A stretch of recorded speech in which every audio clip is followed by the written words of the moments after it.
Pass across, shot, score!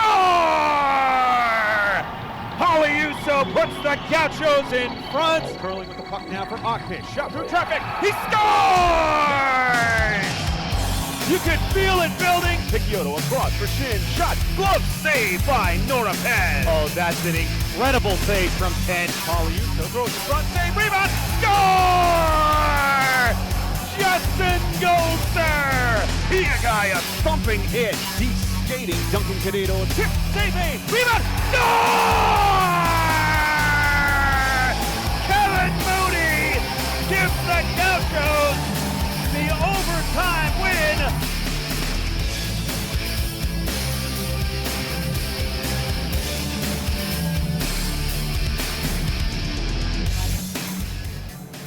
It's a battle of a pair of streaking teams as for the second weekend this season, hostilities renew between the ice hockey at UCSB Gauchos and the Santa Rosa Junior College Polar Bears.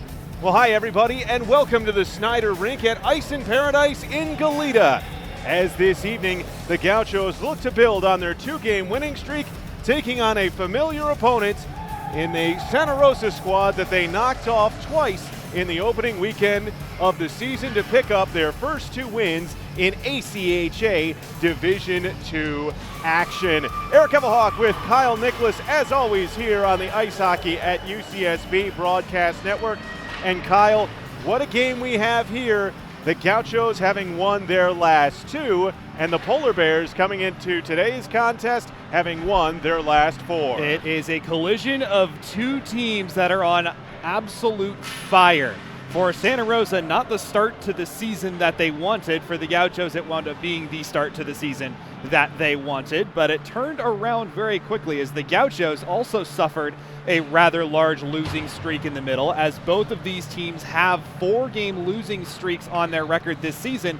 But that's neither here nor there, because coming into this one right now, both are on significant win streaks. The Gauchos getting their last two victories last weekend here at Ice in Paradise. For Santa Rosa, they've won their last four over 4 different opponents in those games. For Santa Rosa, the winning streak looks like this: a 7-4 victory over San Jose State University.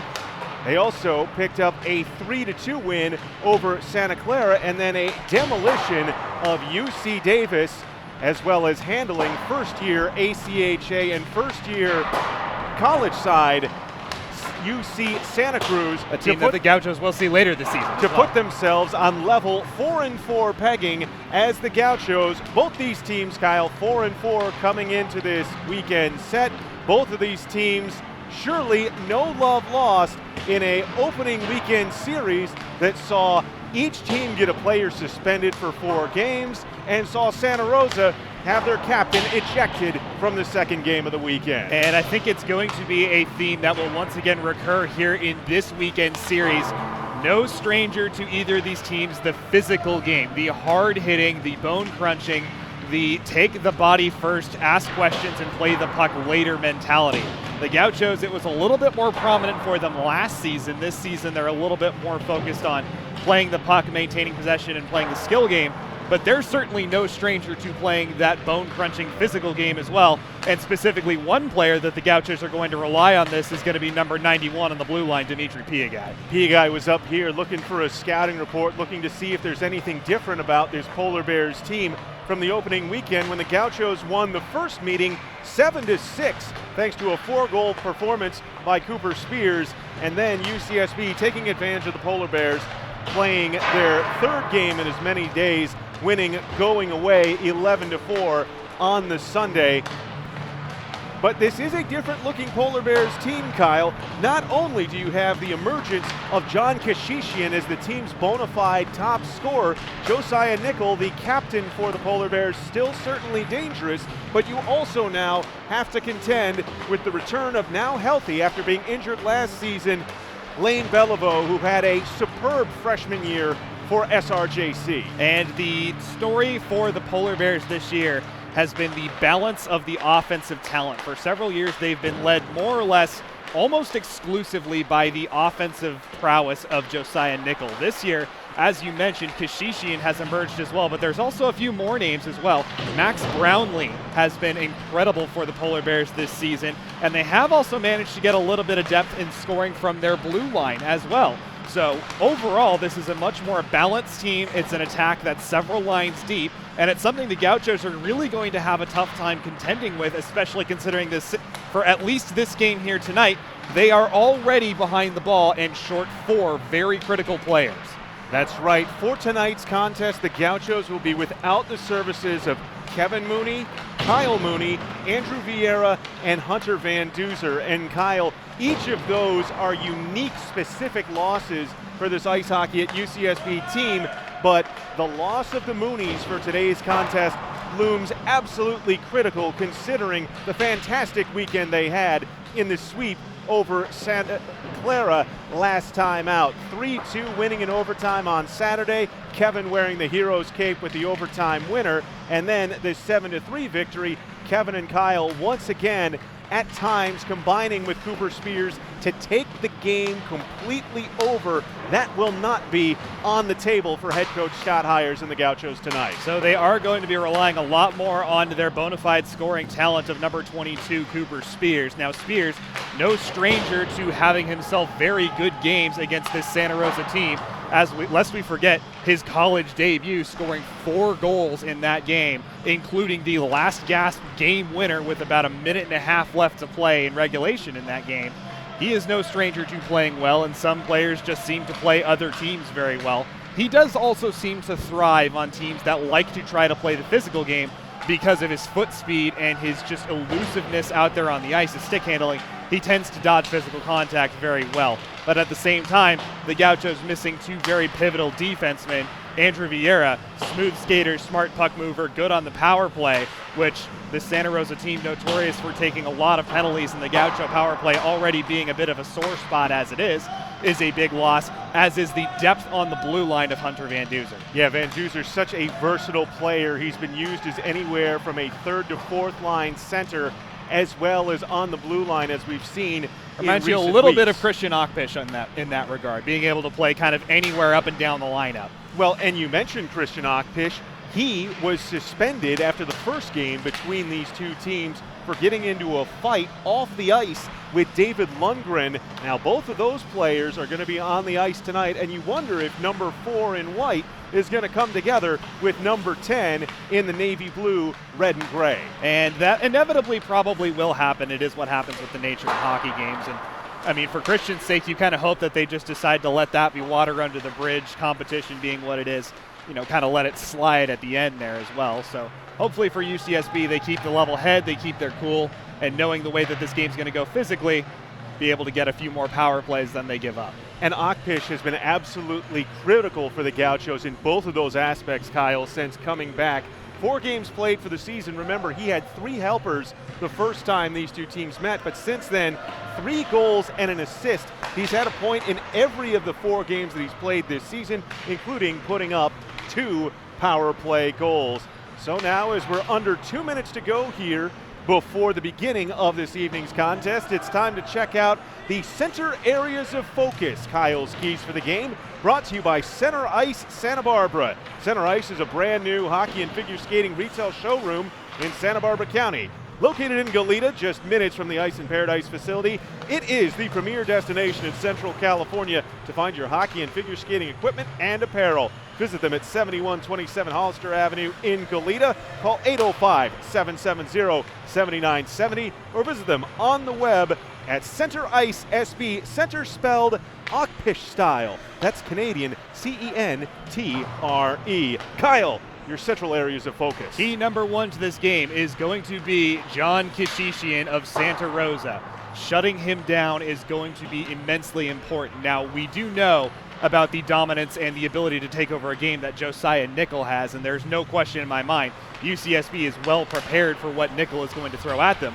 But at the same time, I think that is what has led to the emergence of Kashishian as a bona fide scoring threat. Defense paying too much attention to the big man on one line tends to let up a little bit on the second line. So shut down John Kashishian, keep him contained, and you're shutting down a very big aspect of this Santa Rosa attack. Kashishian with 8 goals on the season, the leading goal scorer for the Polar Bears. But don't sleep on Nickel, even though he's become more of a distributor. 9 assists, top on the Polar Bear squad. Absolutely. Key number 2 for this one is going to be weather the storm. You know Santa Rosa is going to come out gunning, and that means they are going to be throwing the body around at every possible opportunity they get to attempt to knock the Gauchos off their game early. They will probably undoubtedly recognize that the Gauchos are short a few players in this game, and wearing them down physically is a big key to really getting under the Gauchos' skin, maybe forcing a few extra turnovers, a few extra mistakes, and getting some goals back behind.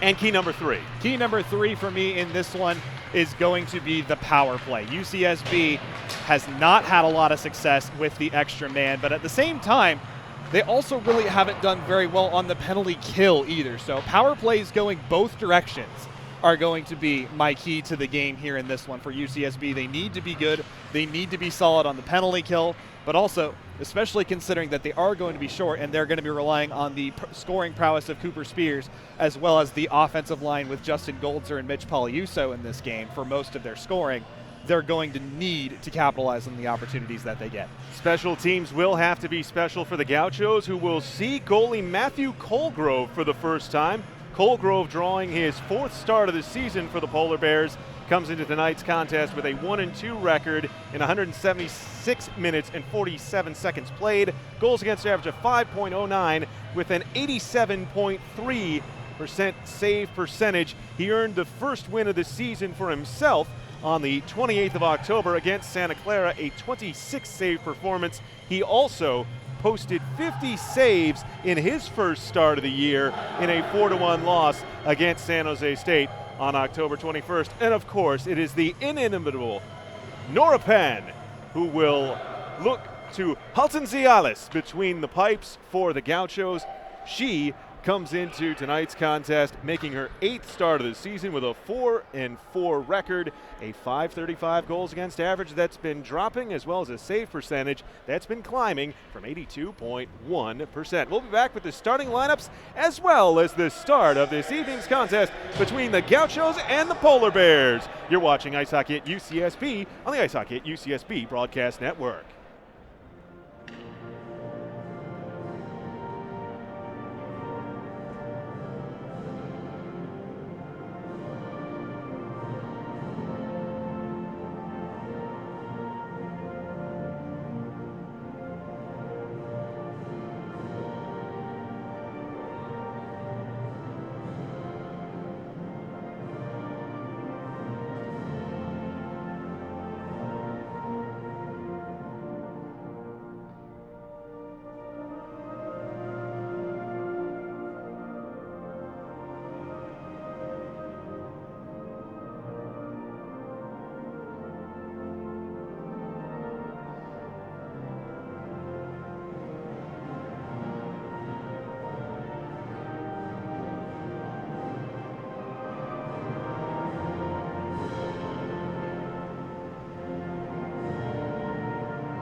Only one streak can continue. Will it be a terrific 3rd straight for the Gauchos or a fantastic 5th in the row for the Santa Rosa Junior College Polar Bears? UCSB looks to clinch this season series against their budding rival from Northern California. Eric Evelhoch and Kyle Nicolas with you here with technical director Alina Portillo and cameraman Jesse Gutierrez here on the Ice Hockey at UCSB Broadcast Network. Well, time to meet the starting lineups for both teams, brought to you by the official website of Ice Hockey at UCSB, www.ucsbhockey.com. For the visiting Polar Bears, their forward combination looks like this. Kashishian is out there with Evan Hastings and Lane Beliveau. On defense, it's Tim Buchter and Sean Pabros. The aforementioned Matt Colgrove between the pipes. For the Gauchos, it'll be Damgard with Poliuso and Goldser, and Slisenko and Valois getting the start defensively in front of Nora Penn. Damgard controls in the offensive zone, tried to center for Golzer. It was knocked down by Pabros, sent back to the line. Valois holds in on the backhand. Along the far side boards, give and go. Golzer shot, save made with the pad by Colgrove. He's tested early with Poliuso in front of him. I don't think he ever saw that shot. I think he just dropped down and that puck hit him in the pad. Hastings worked over along the near side boards. Nice win of the puck by Damgard. Touch for Golzer. He curls in the near side corner. Plays it back to the line. Slisenko's slapper misses wide of the near post. It'll be tracked down by Evelhoch, and his pass ahead is tipped on the opposite side of center, and this will go for an icing 45 seconds in. Good first energy shift from the top line for the Gauchos to buzz the tower of Matthew Colgrove, the big 6-foot goaltender from Santa Rosa. Great start for the Gauchos. That's the type of shift you want to really set the tone for the game early. The first few shifts of each period are very pivotal moments for really taking command of the game, and that's about the best start you can get for UCSB short of scoring. Tyler Barone does well to hold the puck in at the blue line. Drop back, shot, misses wide. Puck goes behind the net. Hyman takes a big hit along the end boards as he moves it around to the near side. Touched out by Hastings, and the Polar Bears look to go for a change as James Blount's back to retrieve in his own end. Blount plays it forward. Spears couldn't handle the pass. Nickel took it away from him as Sean Pabros plays it forward and has his pass intercepted, but it's cleaned up coming back by Colin Ridnour. Ridnour shoots it into the opposite corner, takes a high hop. Big hit laid in the far corner. Barone plays it around. It's intercepted by Nickel. Tried to throw it in front. Blount blocked him. Sent back to the line for Osborne.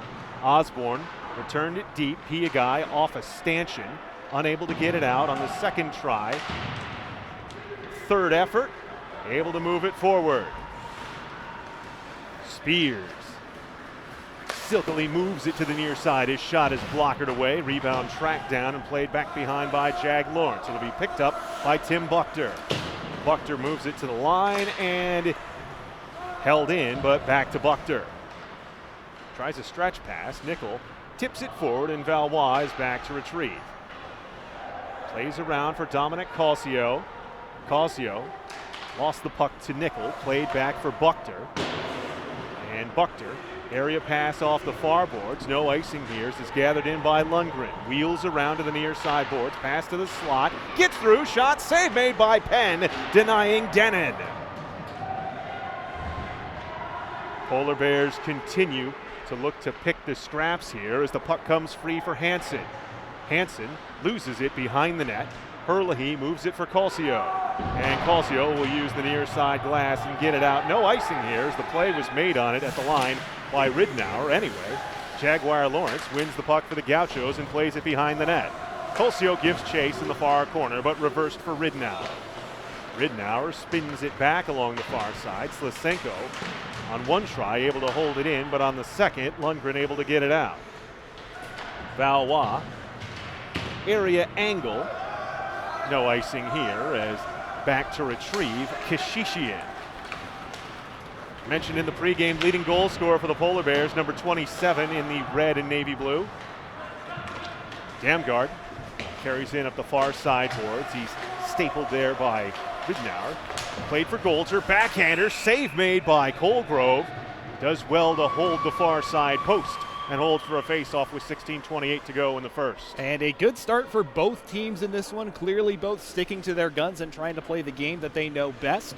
There's good opportunity down on the opposite end for Santa Rosa, getting a good shot from the mid-slot. Nora Penn with a great save early to get herself mentally into the game. Poliuso with it, time and space. Shot, save made.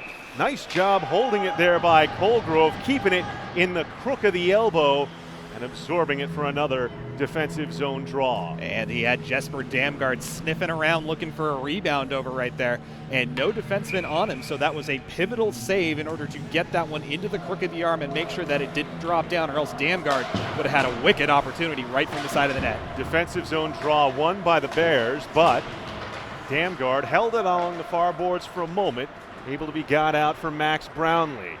Angled off the boards, Slisenko will bury Brownlee along the end boards. But it's taken away on the help by Kanasic. Centers to the slot, tipped away from the late arriving defenseman. A slow bouncer in on Penn by Pabros, saved and held. And one player that UCSB is going to have to really keep an eye out, especially in their own offensive zone, is going to be the player number 2, Sean Pabros. Pabros is listed as 6'4", and he does not skate like you would expect for a typical player of that size. He is also extremely mobile, making him a big threat for UCSB, especially defensively, knowing for Santa Rosa at least that how they play so incredibly physically. Also became the first-year Polar Bear to score this season with his goal against UC Davis. Shot by Spears from the far side circle, easily handled with the left hand and held by Colgrove. And UCSB clearly sticking to the gun of speed through the neutral zone here in this one, knowing that Santa Rosa is going to try to play that physical game, means they are going to try to allow the Gauchos to walk in towards them, where they can then physically essentially get in their way and just kind of have their way with them in terms of the body contact. Heads up on this one. Nichols' stretch pass went too far. Penn made a bit of a mess for herself, but able there to seal off the near side post on the try by Brownlee and hold for the draw. Well, the most you can ask from your goaltender as a team is if your goaltender is going to make a mistake kind of along those lines, that they bail you out. Nora goes in and recovers from her own little bobble right there. No harm, no foul, and the Gauchos will get fresh legs over the boards. Larry Hansen to take the offensive zone draw for the Polar Bears against Tyler Barone. Barone stalemates it. They continue to fish away for the disc. Barone ultimately able to play it away. In the feet of Hyman. Sent back behind the net.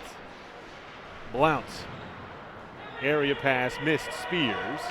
This one will go far enough for icing as Ridnour back to ensure the whistle.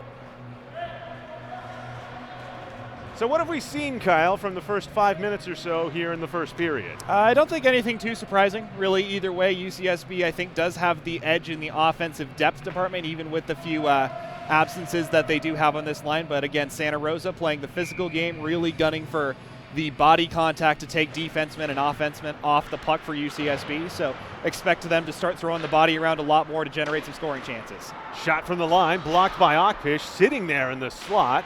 It's able to be chipped past Ridnour and a chance, perhaps for an odd man. Barone dips the shoulder, goes to the front of the net, scores!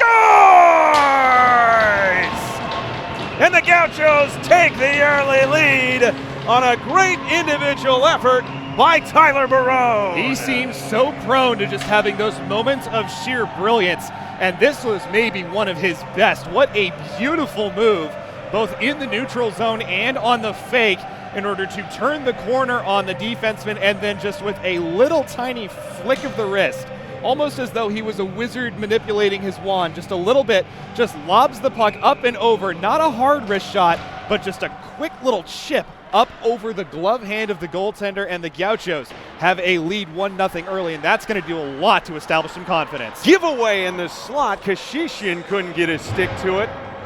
A little Vulcanus levitatum by Barone to chip it over the glove of Colgrove for his second goal of the season. I like your Latin there. And a 1-0 lead for the Gauchos. See, I was going for the Harry Potter spell there, but, you know, for a Muggle, I think it sounded at least close to correct, right? Relatively.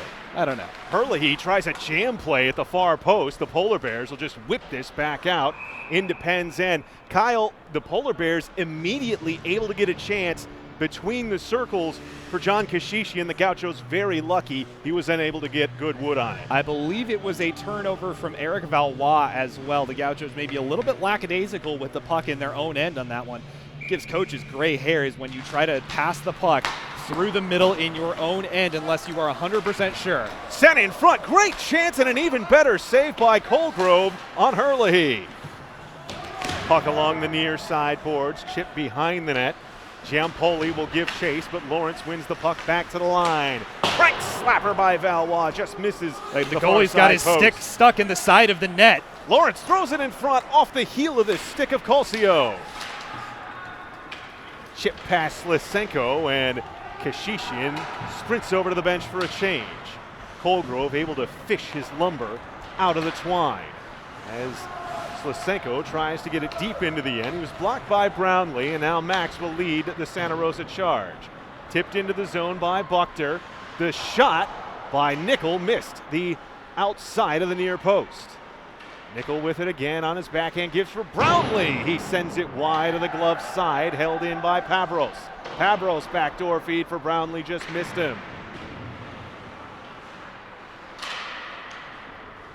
Puck high in the air and bounces out to neutral territory, and the Gauchos may have an odd man chance out of this. Portillo in front, save made with the stick. Colgrove tipping it away from Goldser. Critical poke check at the last second there. And looks like we've got a power play coming here for the Gauchos as an interference indicated by the official. That would be Tim Buchter heading off for an interference penalty. I did not see it. It was clearly off the puck at that point. But the Gauchos will take it nonetheless. It looks to me as though Buchter asking for maybe an explanation for the call, as most players tend to do in situations along those lines. I am not an official. I have never said that I could be one, but I would say that call was likely made because Buchter, the second man in there, and picking off the player for the Gauchos, trying to battle for the puck. The shot from the line misses the far post. Spears with it. Kind of a loose box here from the Polar Bears. Nice stick, though, by Ridnour to win the puck for a moment in the far corner. Damgard, though, there to help Goldser, who keeps possession, and Spears sends back to the line. Piagai slapper, kick to the far corner by Colgrove. Spears with it, throws it in front. Damgard a little bit behind Goldser. Ridnour, and Goldser's going to be called for a penalty here, leaning in on Ridnour and pushing him into the boards. So, after 35 seconds of power play time, the first Gaucho odd man opportunity goes begging and is wiped out by a Goldser minor for boarding. And this might be a little bit of a makeup call here. Little bit of a tough call on Goldser for this one, but again, I can kind of see how it was called. Man facing the opposite direction, and Goldser put his shoulder in right in between the numbers. And particularly here in the college game, they do try to really crack down on those blindside hits, or the hits that come from more or less dangerous areas on the ice. And when you hit a guy from, square between the shoulder blades and the back, it tends to be usually a pretty dangerous hit. So I can see why that one was called, and a bit unfortunate for the Gauchos there. So 4-on-4 for 125 before Santa Rosa will have their first power play, just 35 seconds of it. Puck won by Ridnour in the far corner. Played behind the net. Curling with it, back and forth. Nickel to the high slot, lost it, and then area pass to the corner. Unable to connect and slammed hard around by Piagai. Spears feathers it over the blue line, but Nickel intercepts. Nickel can't walk Piagai, but gets it back from Ridnour. Nickel sends it back to the line for Lundgren. Tried to return for Josiah. Missed him. Ridnour activates, and he'll sweep it behind the net. 4-on-4 action here with Goldser and Buchter in the box for their respective sides. Nickel curling. Pass across. Penn makes a great stop on David Lundgren. Sliding across. I think Lundgren's going to go back and he's going to look at that and he's going to wish that he put it a little bit more out towards Penn's blocker side. He had half the net to shoot at there, and unfortunately he tried to put it right through the middle, essentially right off the back cross beam. And if he would have put that more towards the side, Penn would have had absolutely no chance. This time, just enough to the point where she got across. But the Gauchos, normally so good at 4-on-4 play, have essentially played this entire stretch as though they were killing a penalty. And boy, they really haven't had much of the puck here.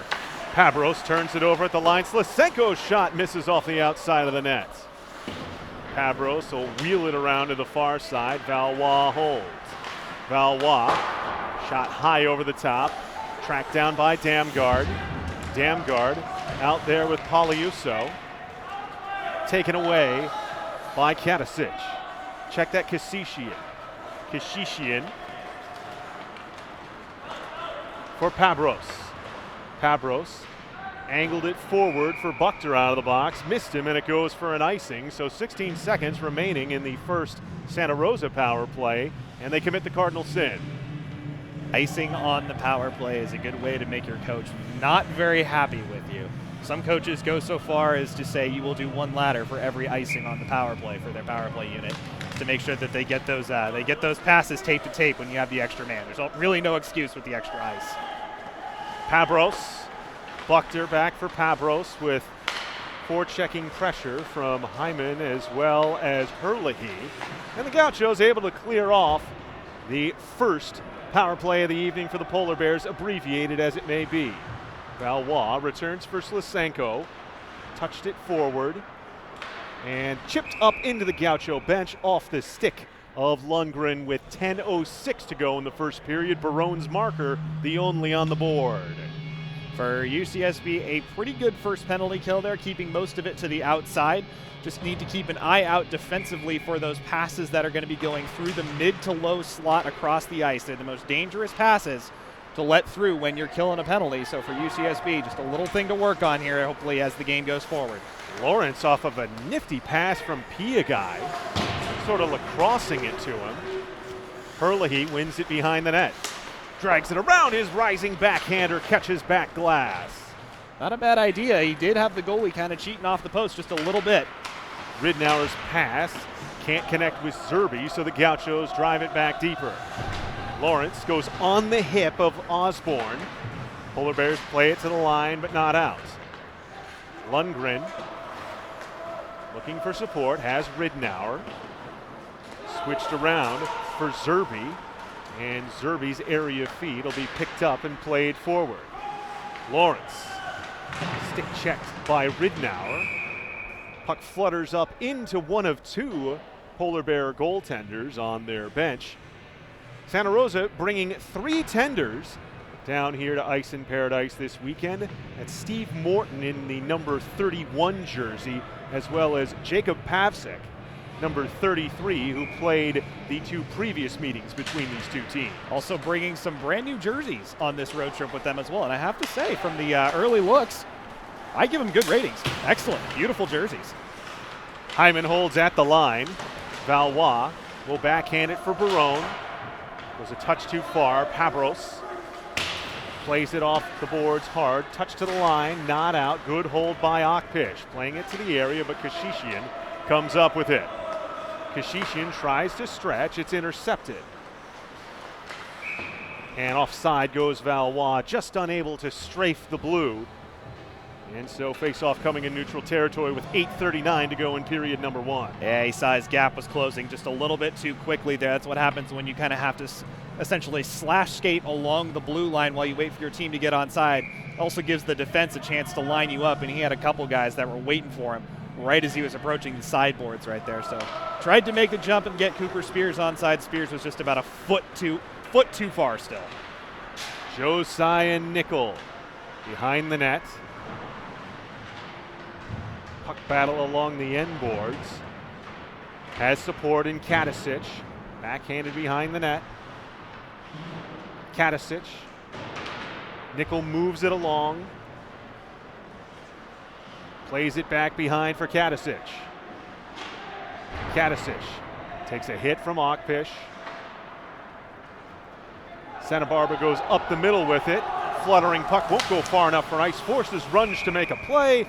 And it goes off the sheet, off the forechecking stick of Cooper Spears, and almost up towards where our broadcast position is. If that was any closer, Kyle, I'd be half tempted to reach the left mid out for it.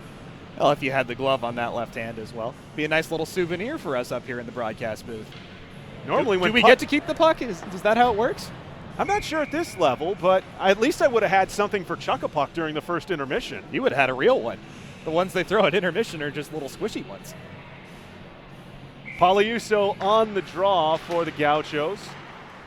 Wins it in neutral territory. Played forward, and Golzer does a nice job along the boards. An even better job to get it out by Ridnour. Colin Ridnour skating forward with it, gains the blue line. Ridnour shot high and wide. Poliuso tracks it down along the far boards, trying to get it forward for Damgard, and on the second try, it's floated out, but Buchter floats it back in. Whistle and a stoppage in play by the official. Delayed offside on this one, so I would imagine this one's going to come all the way back down into the Santa Rosa end, as Buchter didn't realize that, or no, excuse me, that was Lundgren. David Lundgren didn't recognize that his team did not fully touch up on that blue line on the delayed offside. So a little bit after the fact, but the referee, noticing that the linesman was signaling for offside, blowing it down face-off in the offensive zone for UCSB. Top lines facing each other as Portillo comes up with it in the far corner. Throws it in front. Save made. Colgrove rebound. Sent wide of the near post by Damgard. Kashishian backhands it forward, and Evelhoch just did not get full control of it, or else he may have been off to the races. Here's Portillo with it. Portillo shot. Save made. Rebound. Colgrove has no idea where it is. It's underneath his left pad now, and he holds. And boy, did he get lucky that one, when it hit him, just bounced off and went right onto the top of his pad and no further away, because Justin Goldzer was on the front of the net right where he makes his living and almost had an opportunity to whack that into a wide open goal. Good shift again from the top line here this evening for UCSB. The Gauchos are going to be relying on them for a good amount of their offensive work here tonight. Puck turned over. Colcio gives for Hyman. Shot. Toe save made by Colgrove. While back falling in front. Kashishian comes away with the steal. 1-on-2 against the Gaucho defense. Akpish stands him up, and Penn pads his shot away. Gauchos track it down along the far side boards. Piagai reverses course. Played and unable to connect with either of the white shirts, but Evelhoch chops it in the air and forces the backhander by Evelhoch. That nice job to retrieve it onside. Evelhoch shot, save made, rebound, comes to the slot. Score! Jaguar Lawrence! His first goal of this season, and the Gauchos lead 2-0. And it's a reward for Jag Lawrence, who has been so pivotal as the bottom six go-to guy for UCSB this season. Pretty much anything you need him to do, whether it's killing a penalty, going out there and playing a grinding cycling shift, going out there and playing on a speed line, he can go out and he can do it, and it's great to see him get that goal. Maybe a bit on the ugly side, not super pretty. He appeared to be falling down, but in the right spot, and finally gets a bounce to go out his way, and he just pots it right in the side of the net. UCSB leads by a pair.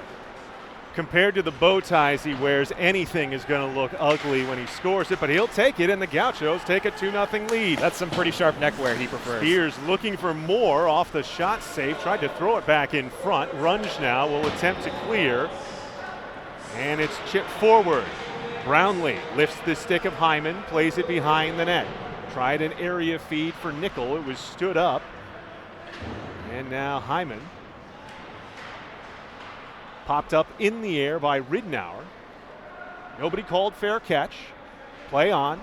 Blind pass through the slot. Boy, Nicolas just unable to come up with it, and now Santa Barbara able to get it out for Barone. Barone stood up at the line, stick tied up by Buchter. Great technique. That's pure physical strength right there from Buchter as well. Ridnour retrieves the Gaucho dump in. Gets past two white shirts, and an odd man opportunity coming for the Polar Bears. Ridnour gives it back. Shot. Penn makes a blocker save on Katasic, and the rebound kicks out of the zone. Pabros turns the puck over after a nice forecheck from Spears. Damgard off the bench may have been hooked, but Pabros able to skate it forward. Polar Bears 3-on-2. Pabros skates through a hip check, throws it in front, nobody home. This one will go back to neutral ice with 4:30 to go in the first period. Barone and Lawrence, two second-year Gauchos with the goals for UCSB. As Blount retrieves in his own end. To the line, not out as Lundgren holds. Played behind the net for Hansen. Gets through him, so Damgard sends it to the line. Pabros on the backhand, but intercepted by Jesper. Couldn't get it through big Sean Pabros. And now Tommy Dennett. Retrieved for Santa Rosa. Plays it out, hits the linesman. It gives the opportunity for the chance. That's the second time tonight a puck's gone off the linesman and generated a chance. And Lundgren scores, and it's 2-1 off of a bit of misfortune, but the linesman is part of the rink, Kyle, and with the trailer in the slot, looks like it may have took a funny bounce in front, but David Lundgren will take it, as will the Polar Bears. Fourth of the season for Lundgren, and it's a one-goal game again with 3:15 2:50 to go in the first. As you mentioned, a bit of misfortune there. As I mentioned, second time that a linesman has essentially inadvertently been in the way of a puck, and it's wound up going onto the stick of a polar bear, coming crashing in and generating a scoring chance. Fortunately for the Gauchos, the last one didn't go in. Unfortunately for them this time, winds up with a funny bounce in front of the net, and sometimes that's all you need as a team just to generate that chance in front of Nora Penn, and this time goes in 2-1.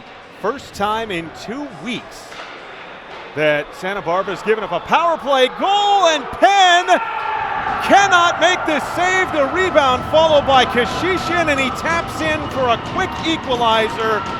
Just 18 seconds apart, and we're tied 2-2. And that quickly a lead can disappear here in the ACHA. We see it happen on occasion, and this is a moment where UCSB is really going to have to reach deep. They are kind of reeling right now after especially that bit of misfortune in that first goal. Now this second one, just a rebound that Nora Penn is unable to control at the side of the net. And again, it's the big name that comes up with the goal for Santa Rosa here. Kashishian gets on the board and extends his point-scoring lead atop this team.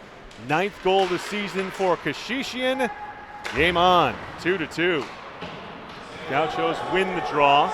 Barone giving chase against Runge behind the net. Evelhoch, Hyman twisted it away from him. Barone, line pass to the slot, intercepted by Buchter, played to the line. Valois swept it to the far boards, and he'll be called for a hand pass here. Trying to sell to the linesman that, no, I got my stick on it, but no dice. I don't think he's going to buy that one, even if he was, half blind. That was pretty obviously going to be a hand pass. Looked almost as though he had a bit of a bowling technique in the way he rolled that as well, dropping down. And I don't know if he put any spin on it, but linesman's not going to buy that one. Draw won by Nicolas. Played along the near sideboards, angled back in. Colgrove out to stop it behind the net. Giveaway though is Spears, throws it in front. Took a bounce off of Colgrove, but pushed forward by Ridnour.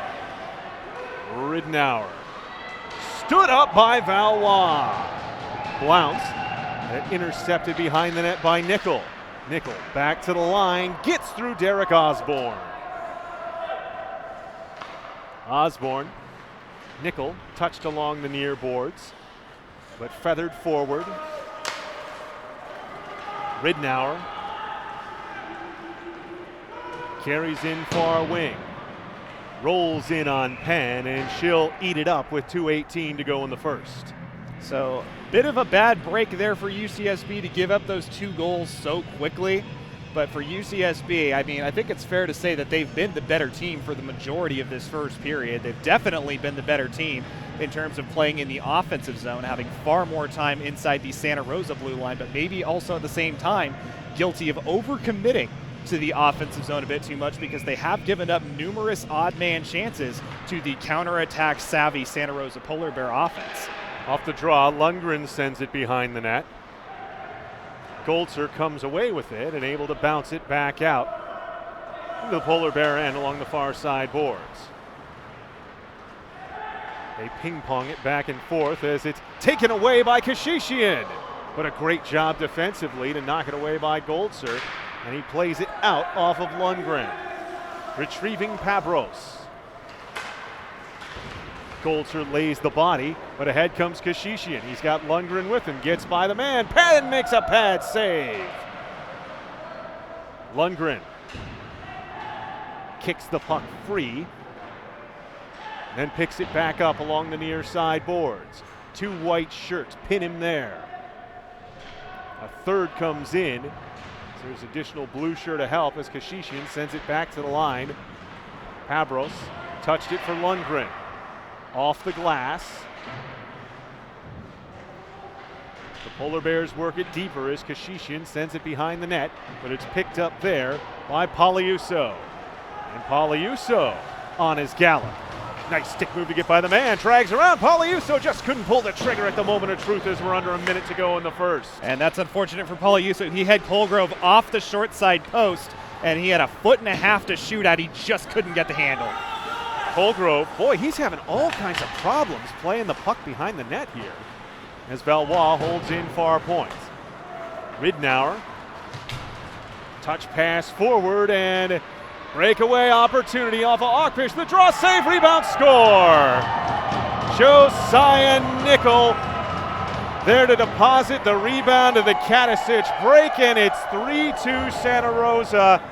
31.8 from the end of the first. And the Gauchos, that's a tough pill to swallow for them in this one, having played so well this period now, to suddenly be losing this one at the moment, 3-2, playing arguably a pretty good period. You can see the frustration on their bench with this one, but ultimately a misplay in the offensive zone leads to speed the other direction, and Penn made a fantastic first save on that one, but unfortunately no one there to pick up Josiah Nickel coming in as the trailing man, picking up the garbage rebound and depositing it into the wide open side. UCSB just overcommitting defensively on the offensive zone for the puck, and they're paying the price for it on the counterattack.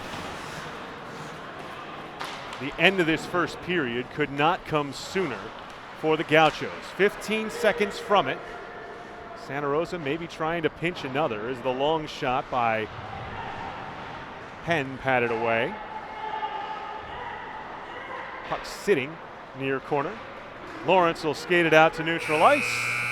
And we skate to the end of the first period. Well, the Gauchos get the first two on the board, Kyle, and really seem to be in control through the first 15 minutes of play, but it's goals within 18 seconds of each other, and then another one off of a breakaway from Kadicic. Josiah Nickel there to pick up the rebound, takes the spare change, and changes the complexion of this game completely. 3-2 Santa Rosa, end of one. And the energy and the air feels almost as though it's been sucked out of the building here at Ice in Paradise. That's a gut punch for UCSB. They were not expecting anything like that considering the way they started.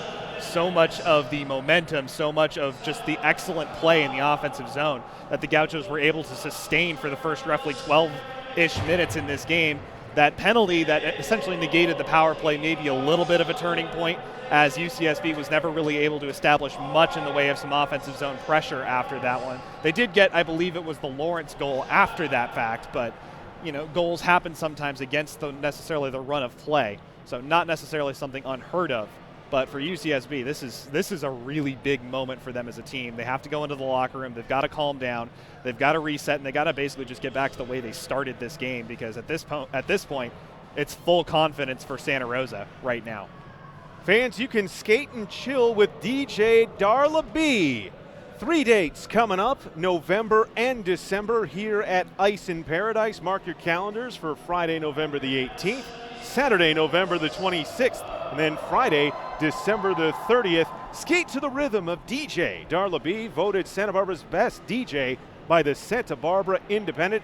Admission for these 3 evenings is $10 with skate rental just $2.50. For more information, visit iceinparadise.org or call 805-879-1550, 879-1550, and make plans to come skate and chill with DJ Darla B on November the 18th, 26th, and December the 30th.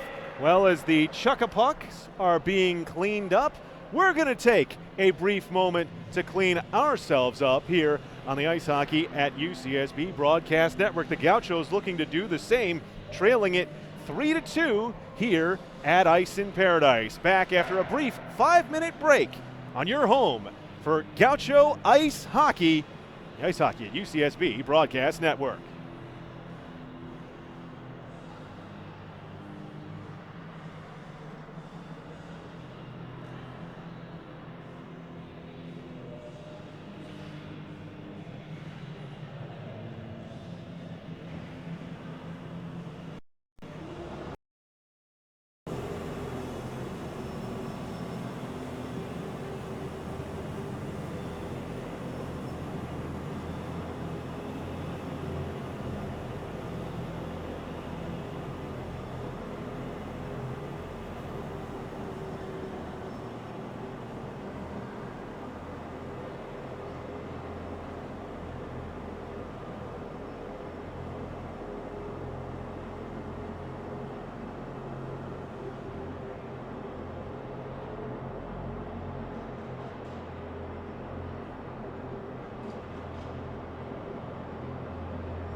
As the Zamboni, driven by Ice in Paradise, director Larry Briere, makes its final circles of the sheet here at Snyder Rink. Eric Evelhoch, Kyle Nicolas back with you on the Ice Hockey at UCSB Broadcast Network.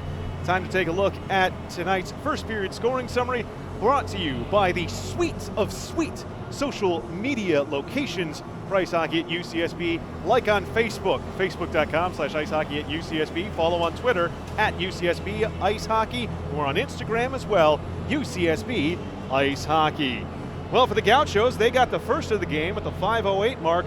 A great individual effort by Tyler Barone, dipping the shoulder, driving in up the near wing, and then just flicking it with the wrists up over the glove of goaltender Matthew Colgrove for his second goal of the season and a 1-0 Gaucho lead. UCSB would double their delight at the 13:50 mark on a rebound goal by Jaguar Lawrence, his first of the season, assisted by Michael Herlihy. Herlihy took the initial shot, and Jag was there to clean it up.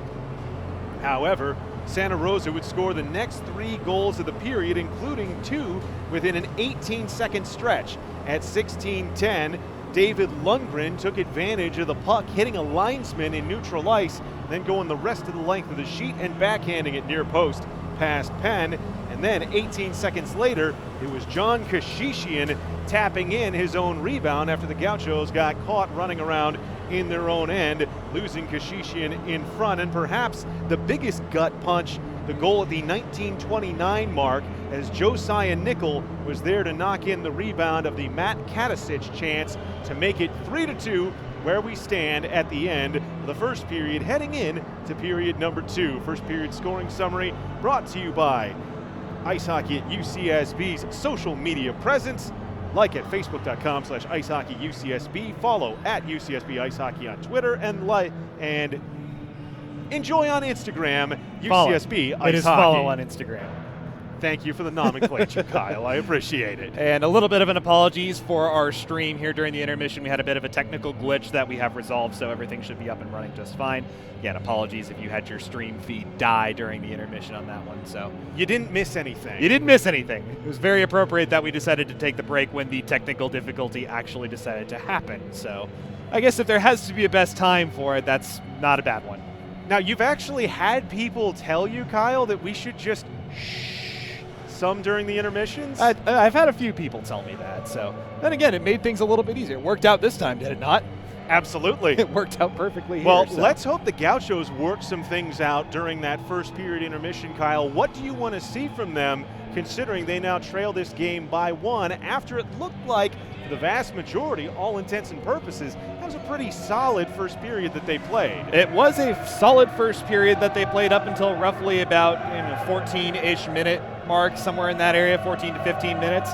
The Gauchos have essentially fought toe-to-toe with this Santa Rosa team. They've played well, they've stuck to their game, they've stuck to their guns, but unfortunately got a bad bounce and then sort of fell apart defensively on the last 2 goals. And this is something that UCSB is going to need to do when they go into the locker room, and hopefully did, was mentally go back and reset. Essentially get back to the way that they were playing when the game started, going back for that offensive dominance that they were looking for, and hopefully keep some more pucks away from Nora Penn on this one as well, as it appears as though they're giving up far too much in the way of odd man rushes coming back the other direction as well. And again, we mentioned in the early going that one of the keys to the game was shutting down Kashishian. Well, Kashishian has scored, as has Josiah Nickel in this game to this point. So for UCSB, not picking up the big guns, not really focusing up and sticking to their job defensively, and that's something that Coach Scott Hires and Ben Brecker have probably really emphasized here during this intermission break.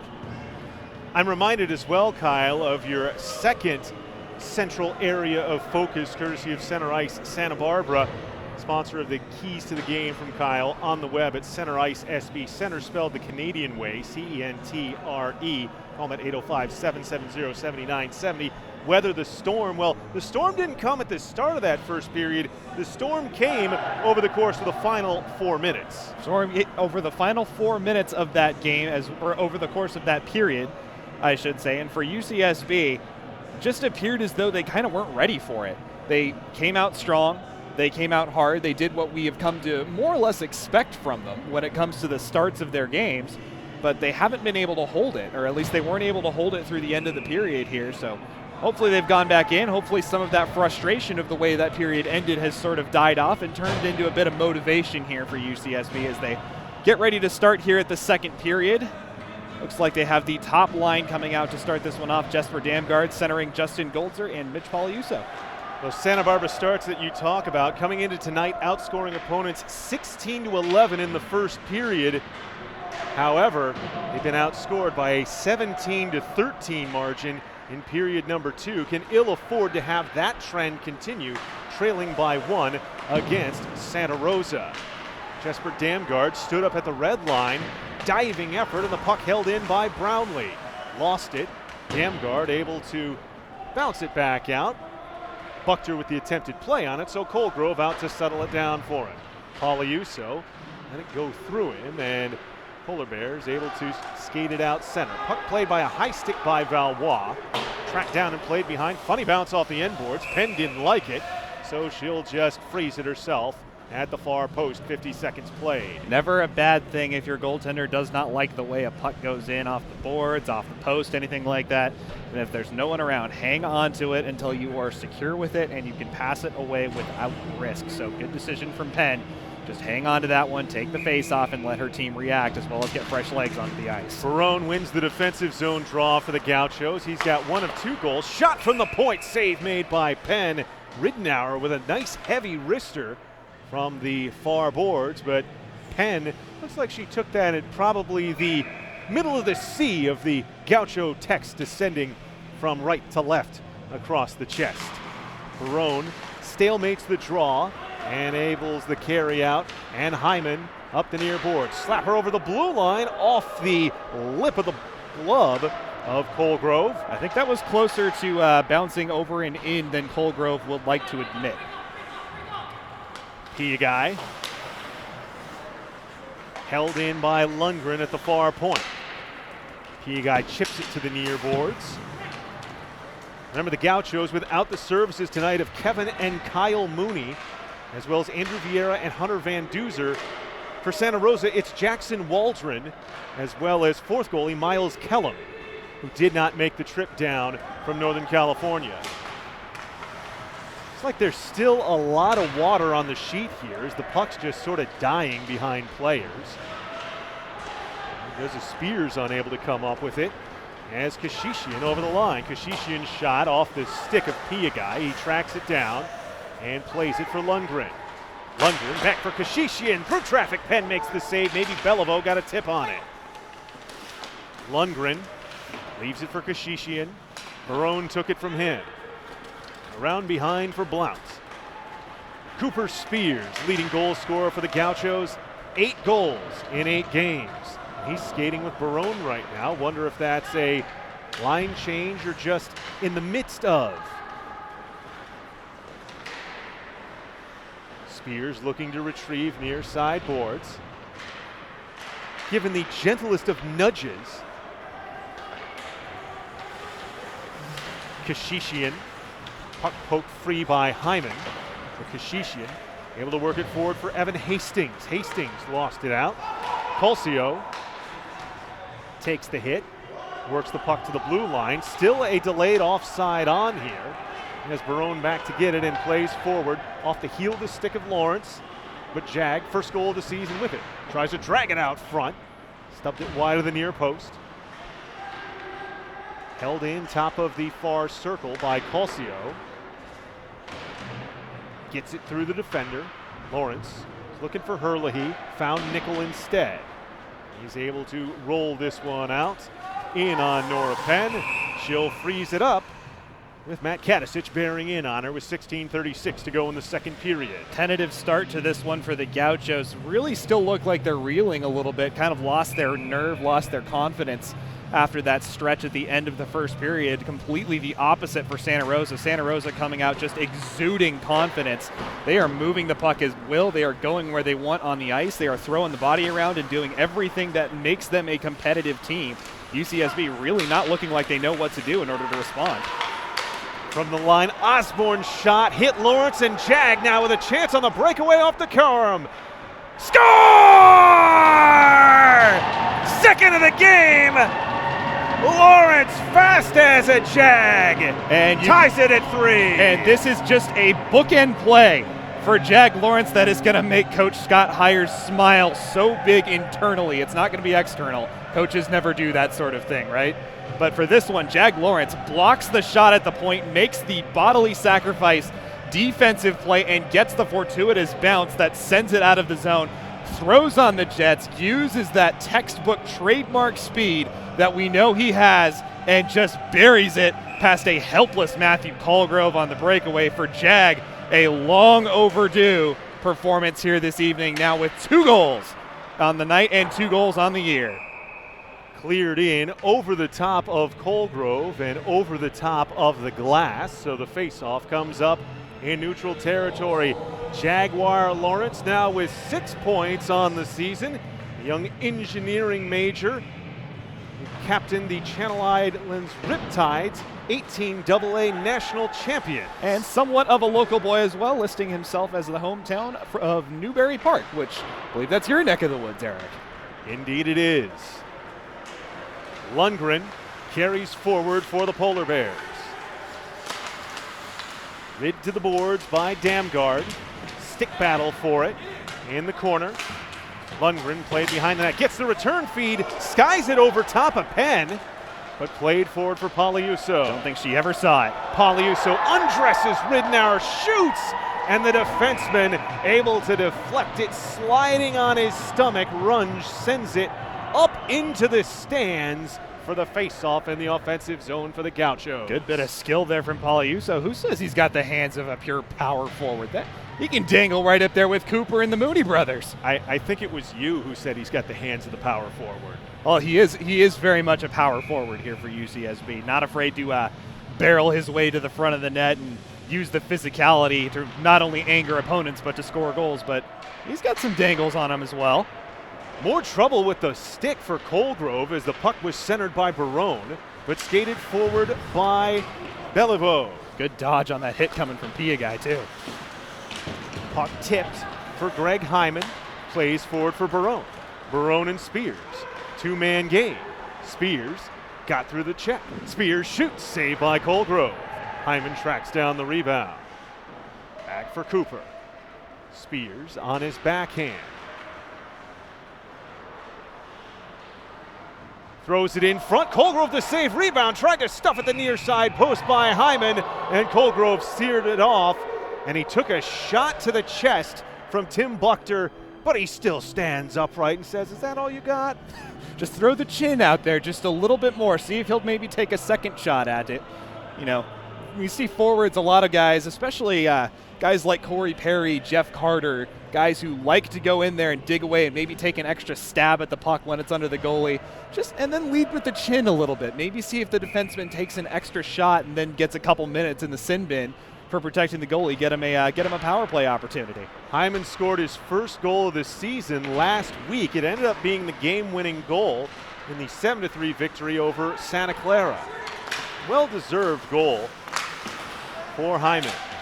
Been working hard all season long for it. Works it up the near side boards through Nickel, and now Barone had it taken away. Nickel once again on the back check. Hyman makes the play to separate Nickel from the puck. Slisenko, though, had it stick checked away. Barone can't lift the stick of Nickel. Sends it back to the line. Josiah gets the return feed. Hops through the defender. Slapper cracks Penn the save. Pabros got all of his 6'4" frame into that one, and Norris still said no. Ridnour tries to walk through the slot. UCSB having a lot of trouble getting that puck over their own blue line right now. Spears with the steal. Stick check from behind by Nickel. Great defensive play by the Polar Bear captain. Nickel. He fluttered back out by Piagai for the retrieve by Denon. Denon. Hard around. Hansen behind the net for Denon. Denon on his backhand, throws it in front. Defenseman tries to poke it forward. Piagai with it though. Sky hooks it into the polar bear end. Lawrence gets the puck back after winning it. Lawrence didn't get all on it. Rebound! And Colsio just couldn't get good lumber on it. Rolls in on Colgrove, who holds with 13:03 to go in the second. And Lawrence just inches away from getting his natural hat trick on that one. Colgrove a little bit slow to get that pad down to the ice in order to keep that one sealed out. Just kind of barely got the butt of the stick over to get that one, or the butt of the blade, I should say. Lawrence is absolutely buzzing right now for UCSB. And it's always a good thing when he is doing that. He makes a nuisance of himself real quick. Hastings slammed it along the boards and got it through the defenseman. Kashishian unable to get through Ockfish. Beliveau, Kashishian, save made by Penn! Off a deflected too. Kashishian gets it back. Slapper, Penn makes the save and sends it behind the net. Herlihy gives for Ockfish, who curled it around for Lawrence. Lawrence skates it out to neutral ice before Hastings steals and slowly bounces it back into the far corner. Ockfish around for Valois. Gauchos playing with 5 defensemen tonight, but the home run pass just unable to control Herlihy. Nicolas had it knocked away by Valois. Goldser, nice move to get it into the zone, but can't control thereafter. Jaguar Lawrence with the only goal here in period number 2. Icing waves as Blount plays it around away from Brownlee for Goldser, but gave it away to Nickel. Runge. Blount angles it away. Runge once again for Brownlee. Damgard. It's a nice job feeling the hit coming from Katasic. Turnover by Brownlee, but Slisenko kicks it to the line. Nickel back for the slapper by Ridnow. High and wide. Runge on the backhand. Heaves it to the far corner. To just send this all the way down the ice. In on Penn, forcing Blount.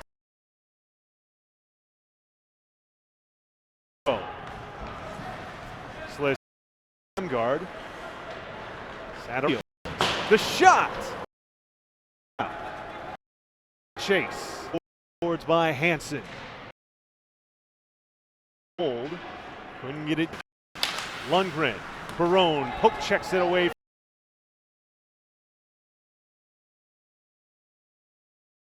With 9:30 to go here in the second period of play. And fans, we remind you that the Ice in Paradise Holiday Show is coming up on December the 17th.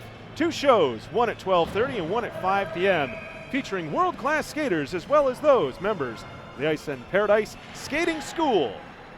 Join us for 2 shows on December the 17th here at Ice in Paradise. And IceInParadise.org for more information. Just a quick apology real quick. We are having a few issues with our internet connection here in the building, so the stream may go down tonight. We should get it fixed relatively quickly.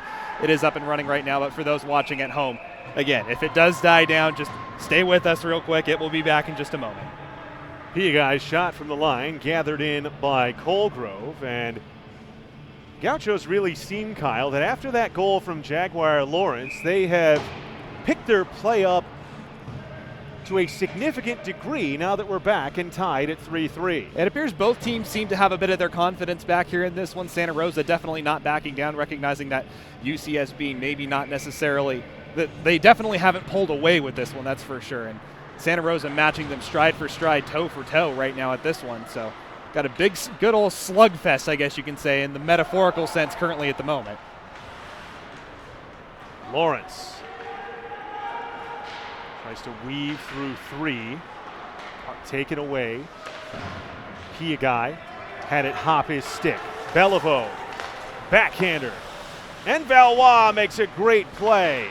Still danger there as it's sent in front and scored! Evan Hastings did the job at the far post to win the puck. And Evelhoch there to reap the rewards of it. Bears back in front with 8:41 to go in the second. And for UCSB, once again, just continuing the theme, they don't seem to really have, I don't want to say a plan, but they just appear lost really in their own zone. Defensemen just kind of losing track of men on the far post, losing track of the puck, and just seems to be a lot of scrambling going on for the guys in blue and white, especially in their own blue line. And for Santa Rosa, that's all they need to capitalize. They're sending 2 or 3 guys deep to the front of the net very quickly, and that's all they really need to capitalize, just getting rebounds off of Penn and hopefully slamming it by her, and as of right now, it's working very effectively. Slap shot deflected in front. Penn makes the save after Buchter really leaned into that one. And same thing right there. We had 3 guys in blue and red buzzing by the front of the net looking for a potentially loose puck on that one. Christian Ockpish a little bit slow getting up. Looks like he took the brunt of the contact of that. Slapper from the point. That'll take the wind out of you pretty good. That looked like he got all of that one. On the draw, Damgard controls, but Brownlee wins it. Swept wide by Penn. Ockpish. Goldser. Off the back heel of Damgard, it's stolen by Brownlee. His shot blocked by Ockpish. Thrown through the slot. Goldser ahead for Poliuso. Touches it forward. In a footways with Runge, and Alec wins it for Ridnour to play forward. This one will roll in on Penn, who drops to her butterfly to control it with the stick. Hard off the boards, Nickel intercepts. Nickel to the slot. Nickel shoots and scores! Gauchos could not get it out along the far side boards, and the man you least want to have with time and space granted clears path to the top of the hash marks, and he wires it, barring in for his second goal of the game and a 2-goal Santa Rosa lead. Perfect shot for Josiah Nickel. Again, as you said, crossbar and in. Not a thing Nora Penn could do to stop that one, but for UCSB, they have got to fix this defensive zone play as soon as possible, or this one's going to run away from them quickly. It's the second time this game that they've given up 2 goals in quick succession. I believe this one also coming less than a minute after Santa Rosa took the lead here. So for UCSB, they've really got to stabilize their play quickly. 53 seconds apart for the Polar Bears, and Evelhoch lays a heavy hit on Piagai, and you can sense Santa Rosa smelling blood here. Spears, as a Polar Bear would, pinned along the far side boards. Taken away. Kashishian back to the line, gets through everybody. Spears giving Buchter chase. And Buchter's going to take the penalty here as Spears goes in hard and is not able to bounce immediately up, and this is not good. That was not a pretty way to go into the boards for Cooper Spears. Hopefully he's okay. Not a whole lot of movement down there, though, and it appears as though, yep, he's up under his own power now, so probably a little bit rattled there. That was a hard impact, and Buchter, not a small character, listed as 6'1", the defenseman from Oakland. Spears going to leave the ice for a little bit, and hopefully he is able to continue a little bit later. It looks like he's cradling his left arm. Official and linesman conferring. It looked like Spears had gotten underneath Buchter, trying to beat him to the puck up the far wing. Skating off under his own power is always a good sign, but hopefully it's not a serious injury, and hopefully he comes back out quickly, because that would be a massive, massive loss for UCSB. Already short the Mooney brothers in this game, but to lose the third member of that line that's been so dominant would be a huge blow for UCSB, especially considering at the moment their confidence has got to be very low with the way that they've been giving up the goals in quick succession in this one. 2 minutes of power play time coming up for the Gauchos with 7:15 to go here in the second period. 0 for 1 on the game are the Gauchos. Under 20% for the season, and now Josiah Nickel off the win. In shorthanded, Nickel leaves it and score! A shorthanded goal for Santa Rosa, and they lead it 6-3. And Nickel did all the work, but there to pick it up afterwards and deposit the shorty for his second of the game is Kashishian. And there was nothing that the defenseman Eric Valois could do in this one. He did as much as he could just to get back and stop Nickel, but Nickel ever present of mind and just made the smart play to essentially use one arm to fend off Valois and hold him back. Again, a sign of just pure upper body strength. Holds off Valois, and with the other hand, leaves the puck off for Kashishian, and Kashishian, who has been so good this season, just pots it for a shorthander, and that's got to be a dagger for UCSB. The frustration's definitely starting to set in as this one started so well for them, but now trailing 6-3 against a team that they scored 11 goals against in their last meeting, looking nothing like what they expected. And this is kind of what you come to expect a little bit when you see a team early in the season. They get a few games to get their rhythm under them, and they just improve. And it appears UCSB is going to be taking a penalty here to negate the rest of that power play. Now the official's conferring. Is Valois going to get a penalty for holding on this one? Because it looked to me like he wasn't the one necessarily doing the holding. And again, I'm not exactly sure how, if the penalty occurs on the play leading into the goal, you can assess it. The goal gets scored, that wipes away what the delayed penalty call would have been, and Valois heads back to the bench, so I think that answers that question. There is still 2 minutes up on the board here, but I imagine that that will be taken down. And it has been. But this is a big, big gut check time for ice hockey at UCSB, as they have just been reeling this game when it comes to giving up goals, and it appears Spears is walking back out and will rejoin his team. Looks as though he might still be in some discomfort, but took a moment, reset, and that is a great sign for ice hockey at UCSB to make sure that they do get Spears back on.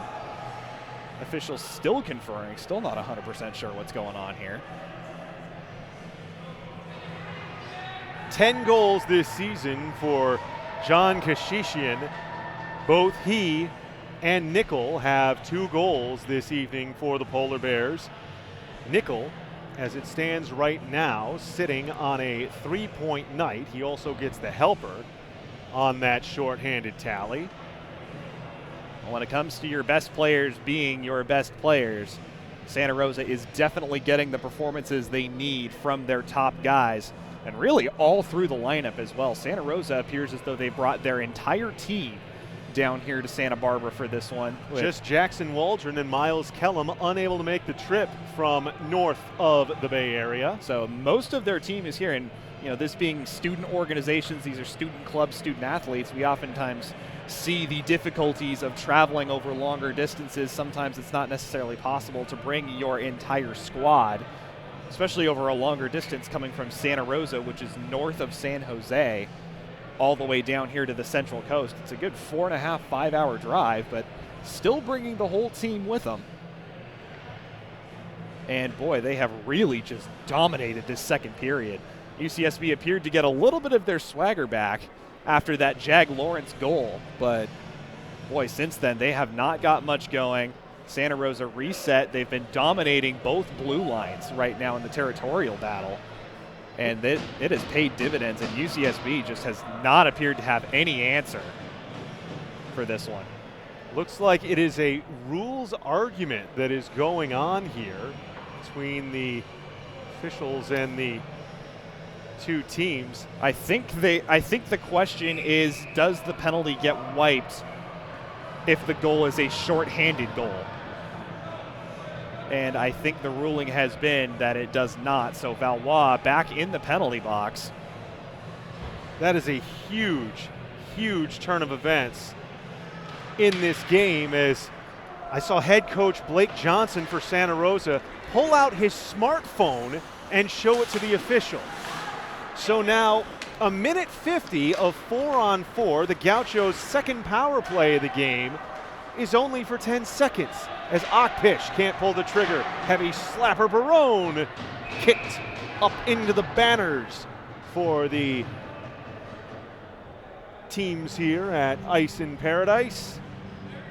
And Barone doing something that the Gauchos really need to do. And they have tested Colgrove a little bit, and he has looked very shaky, particularly at pucks that are being thrown towards his stick and at his feet. So for UCSB, I think the message that's got to be being sent on the bench right now is just shoot from everywhere and crash the front of the net, because rebounds are going to pop out. and they're going to pop out to juicy areas. Josiah Nichols stood up, and Penn out on her stomach there to freeze it. You know, you can hardly fault Nora for how things have gone here. 6-3 for Santa Rosa with 6:34 to go in the second period. The chances have been far too good for the Polar Bears. Not at all. Yeah, no, Nora Penn can't be blamed for any of these ones at the moment. Kashishian on the draw. Kashishian throws it back in front. Run shot blocked by Piagai. Comes back for the shot from the line. Piagai, another deflection, this time of Lundgren's shot. Two blue shirts sniffing around on the far post waiting for that rebound.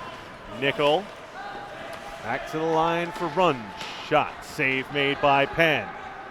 Plays it to the far boards where Lawrence will control. Back for Blount. 50 seconds to go in 4-on-4 before an abbreviated 10-second power play for Santa Rosa Junior College. Nickel with it far corner. Jag steps out on him. He has 2 of the 3 Gaucho goals today. Return feed, Nickel puts it off the outside of the net. On his backhand, Nickel curls back, shoots high over the top. Big swing by Hansen, stubs it to the near boards, but he's able to retrieve there. Behind the net for Nickel. Back to the line, Lundgren shoots. Puck comes in front of the net. Nickel knocks down Penn, picks the puck back up, shoots over the top. Blount off the glass and out. Brown curls at the top of the far circle. Polar Bear is out. Lawrence back behind into the end boards, and the Gaucho Valois is out. Teams have had each 45 seconds of power play time, and each of them 0 for 2 with the man advantage. How is that fair? 45 seconds of power play time with 2 opportunities. Those are what kill your power play percentage stats. Pass misses Barone. So come in on Colgrove. Buchter. Pressure on him, taken away. Battled up the near boards and out. Buchter. Slisenko. Pass across, unable to deposit it. Comes back in front, and Penn makes a great stop on Kashishian. Boy, the 2 defensemen, Buchter and Pabros, were in 2-on-0 after Slisenko caught a rut at the blue line and went behind over Tea Kettle. But Penn makes a great save, recovering to stop Kashishian. Maybe a little bit too fancy there from Santa Rosa, but this is an opportunity here for UCSB, knowing that opportunity that really probably should have been in the back of the Gaucho net did not wind up there. So thank their lucky stars and hopefully turn this one away and get some support for Nora and some goal support on the other end. Poliuso out there with Goldser and Spears now. Kashishian will carry in. Looking for the return feed from Hastings. Ridnour activates. Ridnour, Kashishian, whiffed on it behind the net. Piagai plays up the far boards. Goldser touched forward. Spears just couldn't drag it with him, and he's tied up by Ridnour. Hastings, tomahawking play by Ridnour, works it forwards. Slow roller Penn sticks it to the end boards. Piagai finds Poliuso.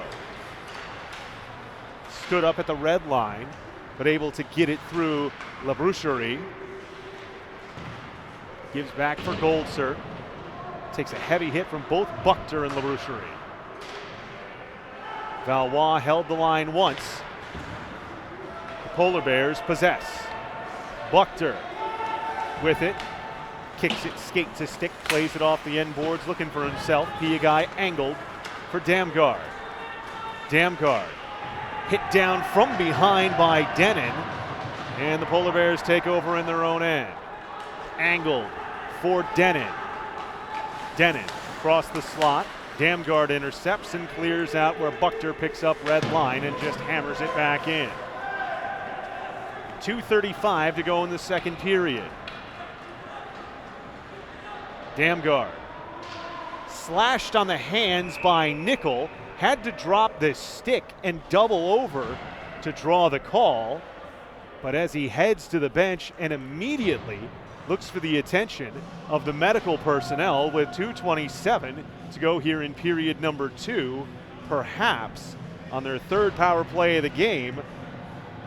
Santa Barbara with an opportunity to build something here as Nicolas sits for the slash. And hopefully they get more than 45 seconds of power play time here on this opportunity. It'd be nice. Or it would be nice if they didn't get that much because it ended because of a goal. So I'd be okay with that too. That's the best opportunity here, or the best outcome for UCSB here with this one, because they need something quickly to help turn the momentum and the tide of this game. It's gotten away from them here in the second period. Just get one and head to the intermission trailing by 2.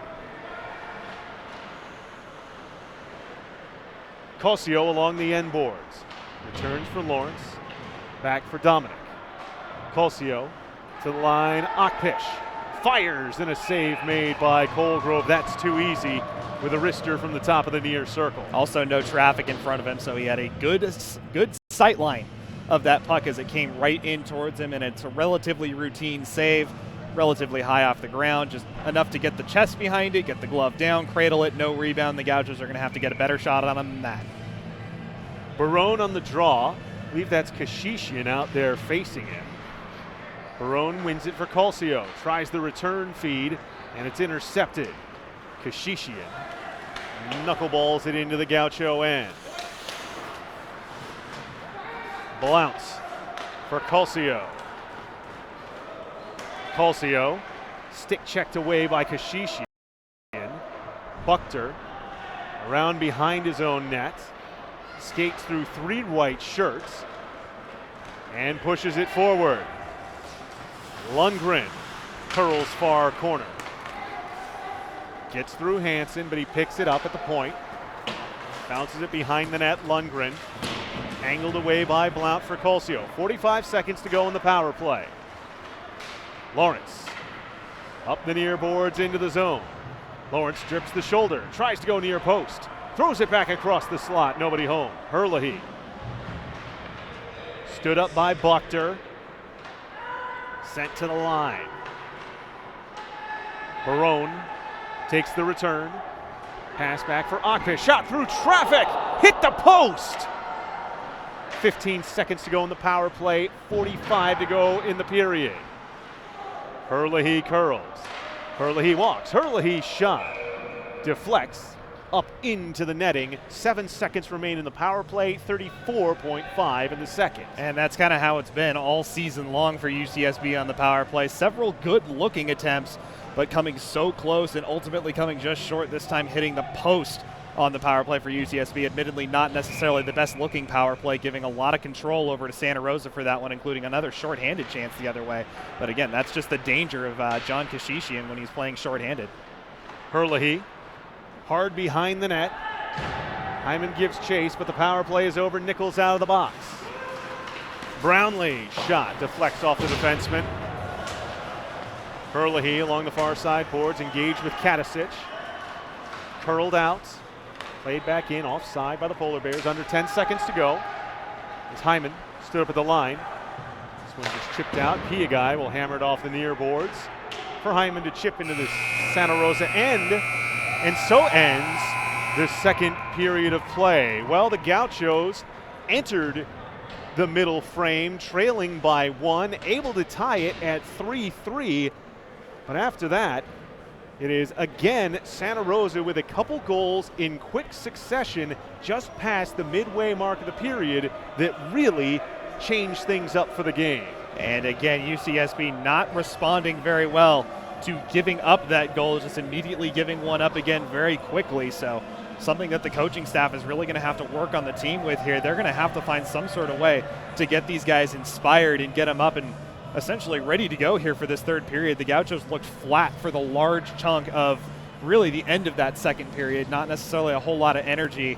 And scoring goals in quick succession is a great way to deflate your opponent. So all credit to Santa Rosa for the way they've played here this evening. They look like a completely different team from the last time we saw them here at Ice in Paradise. It's amazing what having a near full squad can do. If your child would like to be part of a full squad and learn to play hockey, well, the Los Angeles Kings present the Lil Kings program presented by Lucky Brand in association with Monkey Sports and CCM. Tyler Toffoli wants to help first-time boys and girls aged 4 to 8 learn to play hockey. Do so with on-ice sessions at one of 13 locations across Southern and Central California, including right here at Ice in Paradise. Only 30 players per rink are allowed, and the program includes complete CCM hockey equipment for all participants to keep, including skates, helmets, shoulder pads, elbow pads, gloves, pants, leg guards, a jersey, sock, stick, and a bag with the equipment professionally fitted at the Hockey Monkey Superstore in Irvine. For just $150, your child can be a Lil King. Children with previous hockey playing experience are not eligible for this program. Register online at lakings.com/lilkings. The registration deadline is Friday, December 16th. This is put together in association with USA Hockey. For more information, contact 310-535-4472 or email hockey@lakings.com. Learn to play hockey with the Lil Kings program coming right here to Ice in Paradise. lakings.com/lilkings for more information. Well, it's a big effort that the Gauchos are going to need in the final period of play, trailing it 6-3. We're going to step aside for a brief break here on the Ice Hockey at UCSB Broadcast Network. When we return, we will give you your scoring summary as well as a campus sports update. See what's been going on around Isla Vista for Gaucho athletic action. 6-3 as we get ready to head into period number 3 on the Ice Hockey at UCSB Broadcast Network.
Second intermission here at the Snyder Rink at Ice in Paradise. The visiting Santa Rosa JC Polar Bears with a 6-3 lead over the ice hockey at UCSB Gauchos. Time now for the second period scoring summary, brought to you by staff advisor Goodale at UCSB.530. How you can support women on the ice hockey at scoring summary. Hockey at UCSB. Frame, making the complete play, the bookends, I guess you can call it, making the defensive play, the selfless play, the play that if he wasn't wearing those shin guards would be a lot more painful, blocks the shot, gets the fortuitous bounce, it sends him in on a breakaway, and he's got 2 goals here this evening, so both of them very well deserved for a player that hasn't necessarily been rewarded on the score sheet for the Gauchos this season, but nonetheless has been a valuable member of the team. And big for UCSB to tie the game at that point, 3-3. At that point it was tied, and it held that way for a little bit until the 11:19 mark when Lane Evelhoch gets the goal assisted by Evan Hastings. Evan Hastings getting the shot and Lane Evelhoch getting the tip in on it, and that started another slide for ice hockey at UCSB. Less than a minute later at the 12:12 mark, the second goal of the game for number 22 Josiah Nicolas as he roofed the puck unassisted up over goaltender Nora Penn. As I said on the initial goal call, you can ill afford to give a player of the reputation and skill such as Nicolas such a clear path to the slot and let him just wire all alone, unmarked from between the hash marks. UCSB had a power play that went begging as Tim Buchter was sent off for boarding, but unfortunately for UCSB, they took a penalty while allowing a shorthanded goal. This one coming at the 12:55 mark, as it was once again John Kashishian assisted by Josiah Nicolas. Yeah, Kashishian following on Nicolas, who really was a weird play. The puck skied off of a face-off win the defensive end in the neutral zone, then coming at Rosa, knowing that they are catching their own blue line, sending it long, and then just beating UCSB to it, and it's generating odd man rushes, it's generating chances, and UCSB has not been ready for it. So for UCSB, they're going to really have to work hard, especially in this third period, on limiting chances like that for Santa Rosa, who are constantly on the lookout for that counterattack. So something to be aware of if you're ice hockey at UCSB. And completing here, no more goals happened in the period. That's where we stand at 6-3, but 2 penalties late in the frame, as again that penalty that was taken at the same time of that shorthanded goal, Eric Valois off for holding. At the end of the period, Josiah went off for a slashing penalty despite getting. That is where we stand. 20 minutes to go. Let's hope that the result this afternoon. This weekend, yesterday, it was the women's basketball team opening their 2016-17 season at Iowa State. The Cyclones winning that one 77-60. Onami Gemma Rigby, though, with 16 points and 3 helpers in the loss and just for the Gauchos. Just an aside about the women's basketball team, you can catch a very familiar voice bringing you those games, especially the ones out on the road.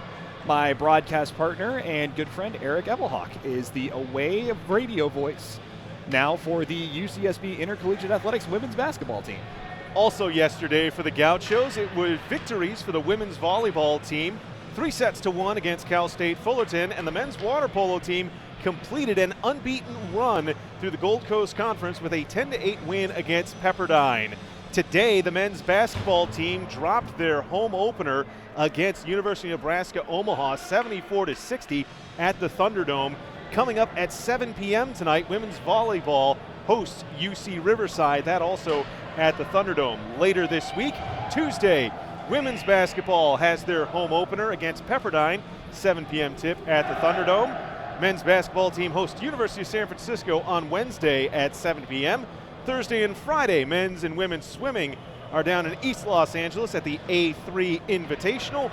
Friday, men's water polo opens the Gold Coast Conference Tournament up in Stockton, as well as the women's basketball team on the road at the University of Seattle. 7 p.m. tip-off from up in the Evergreen State. That's a look at your UCSB campus sports update to keep up with the latest on every single intercollegiate UCSB athletic sport, UCSBGauchos.com.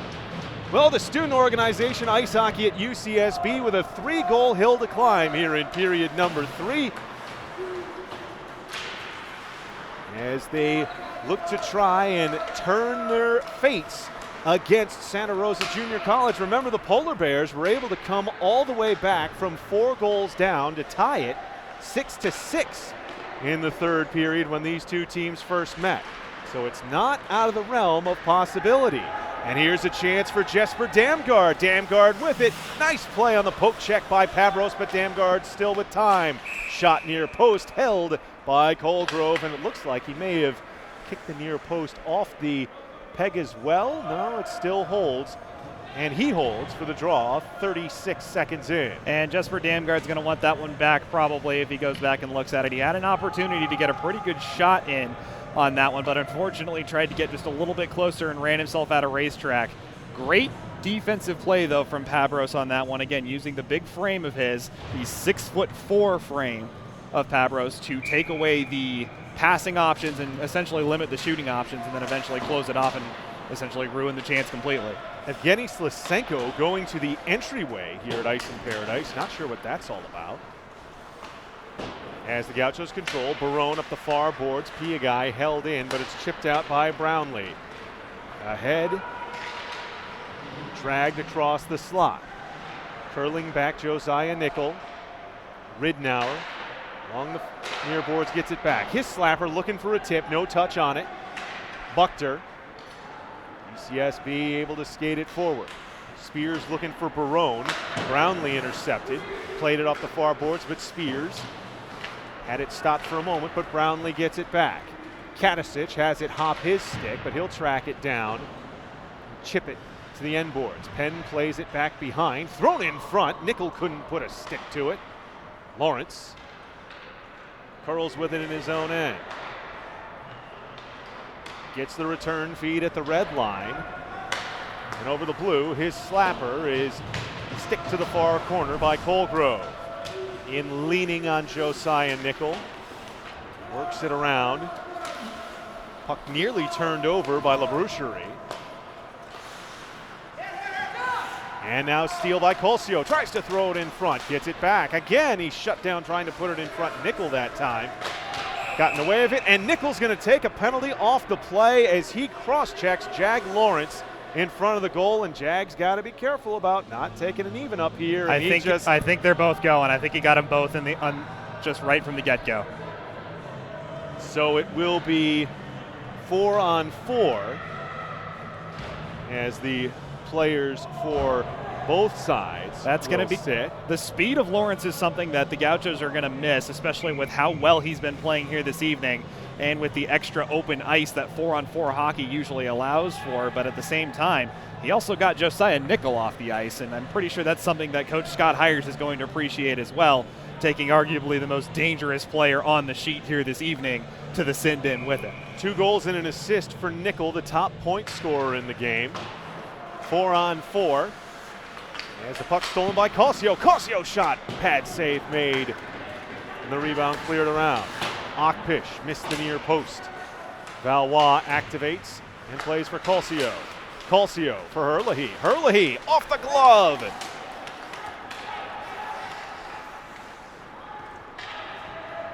Puck pushed forward, and Ockpish is back ahead of Kashishian for the icing with 17:30 to go here in period number 3. Smart body positioning in that one from Ockpish as well, to recognize that he had a fast player in Kashishian coming at him, and at that point Ockpish did have to turn his entire body around in order to skate for that one. So instead he turns his body around while staying in the skating lane. Not enough for an interference call, but just enough to force Kashishian to kind of have to weave from side to side to try to get around him, and essentially let the puck go far enough for an icing call.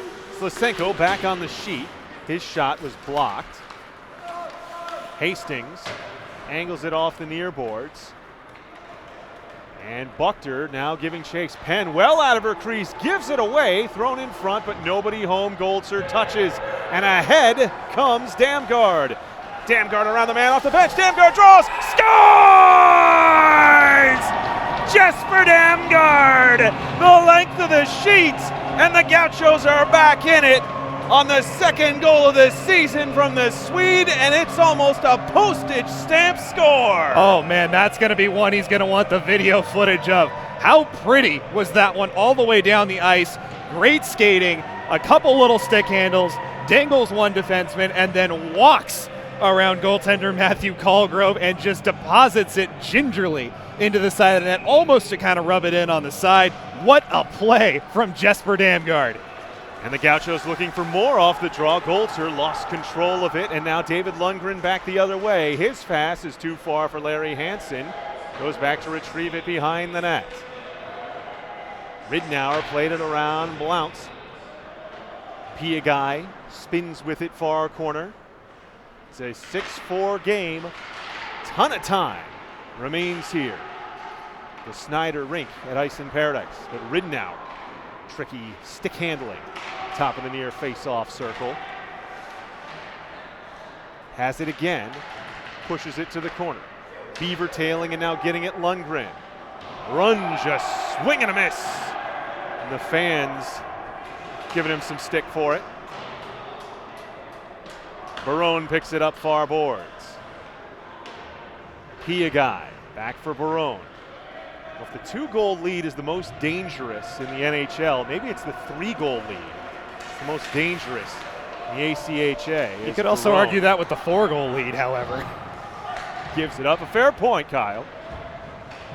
Seen a few of those overcome in our days. Poliuso. Barone touches it forward, but angled back to the line and out by Pabros. Slasenko just did not hesitate long enough, and the Gauchos go off sides with 15:40 to go here in the third period. And Santa Rosa is aggressively holding their blue line here in the third period, not allowing UCSB to walk over with any sort of speed, standing up through the neutral zone. And even then, when the puck is down deep in the Gaucho end, they're throwing 2 and sometimes 3 players in deep to try to get on top of the Gaucho defense. And it is forcing a few turnovers. It's forced a couple bad decisions from the UCSB defense here this game, but something UCSB's got to keep an eye out for. Brownlee intercepted ahead for Hyman. His slapper wide of the trapper. Slasenko holds. Skitters across the blue line as it hit Brownlee, and Kadicic retrieves. Nickel knocked free from him by Spears. Hyman angles it back for the defender. Stretch pass, too far. Okpish unable to connect. And Kyle, it certainly speaks as, oh, look out, linesman. Looks like you during the practice session you took during tryouts. Well, we know which linesman's going to be buying the beer after the game, I guess you can say. It's an unwritten rule for officials. I was a certified official for a little while. Unwritten rule for officials is the one who eats it usually has to buy the post-game beverages for the crew. By the way, if you haven't seen that video, please go and check out the videos on our YouTube page. It is worth it just to see what happens to the GoPro mounted on Kyle's helmet. Beliveau over the line, shot Penn with a stick, flares it to the near boards. Sent to the slot. Ridnour retrieves far boards. Kashishian slapper, pad save Penn. Slasenko will angle it forward. Buchter has his clear attempt, and what is it with this ice? Barone now takes a spill. Kashishian over the line. A little bit behind Beliveau, but Hastings has it for Ridnour. Slapper wide. Spears up with it. Tricky move to get by Kashishian. Shot! Score!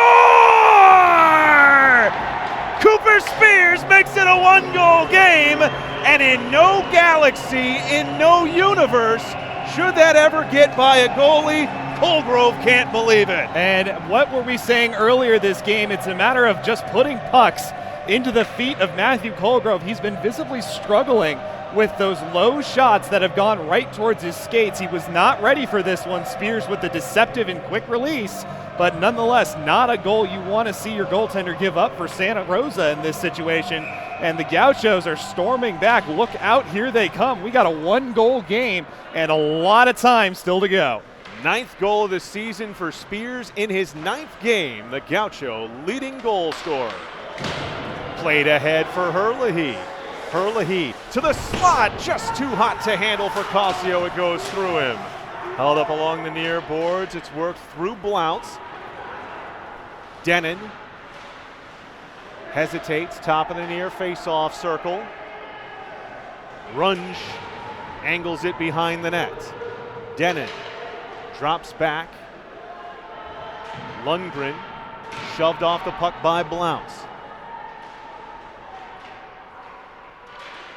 They continue to battle for it along the end boards before finally worked free by Hansen. Lundgren up to the line. Gauchos get it past and a chance for a break here.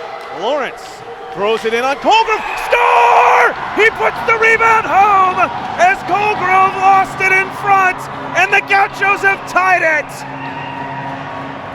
Hat trick, Jaguar Lawrence, 6-6. And Jag Lawrence in the celebration taunting the Santa Rosa Polar Bears as he goes by, holding his hand up to his ear as though to say, can you hear me now? Gets his first of the season in this game and then follows it up with 2 more. His first career hat trick in a Gaucho uniform, and the goaltender for Santa Rosa is down, Matthew Colgrove. A little bit of a collision on the end there. The goal will stand as the puck was loose at the time. At the end of the play, Lawrence did go over Colgrove. So looking a little bit like he may have had his bell rung at the end there. And this is an instance where you never want to see a player injury. As Colgrove is on his knees, still holding himself.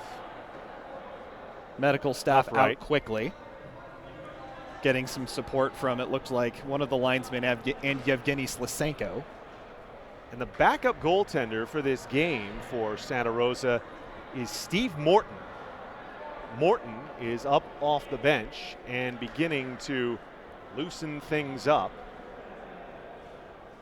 Jacob Pavsik, remember he was the goalie of record in the 2 games earlier this season.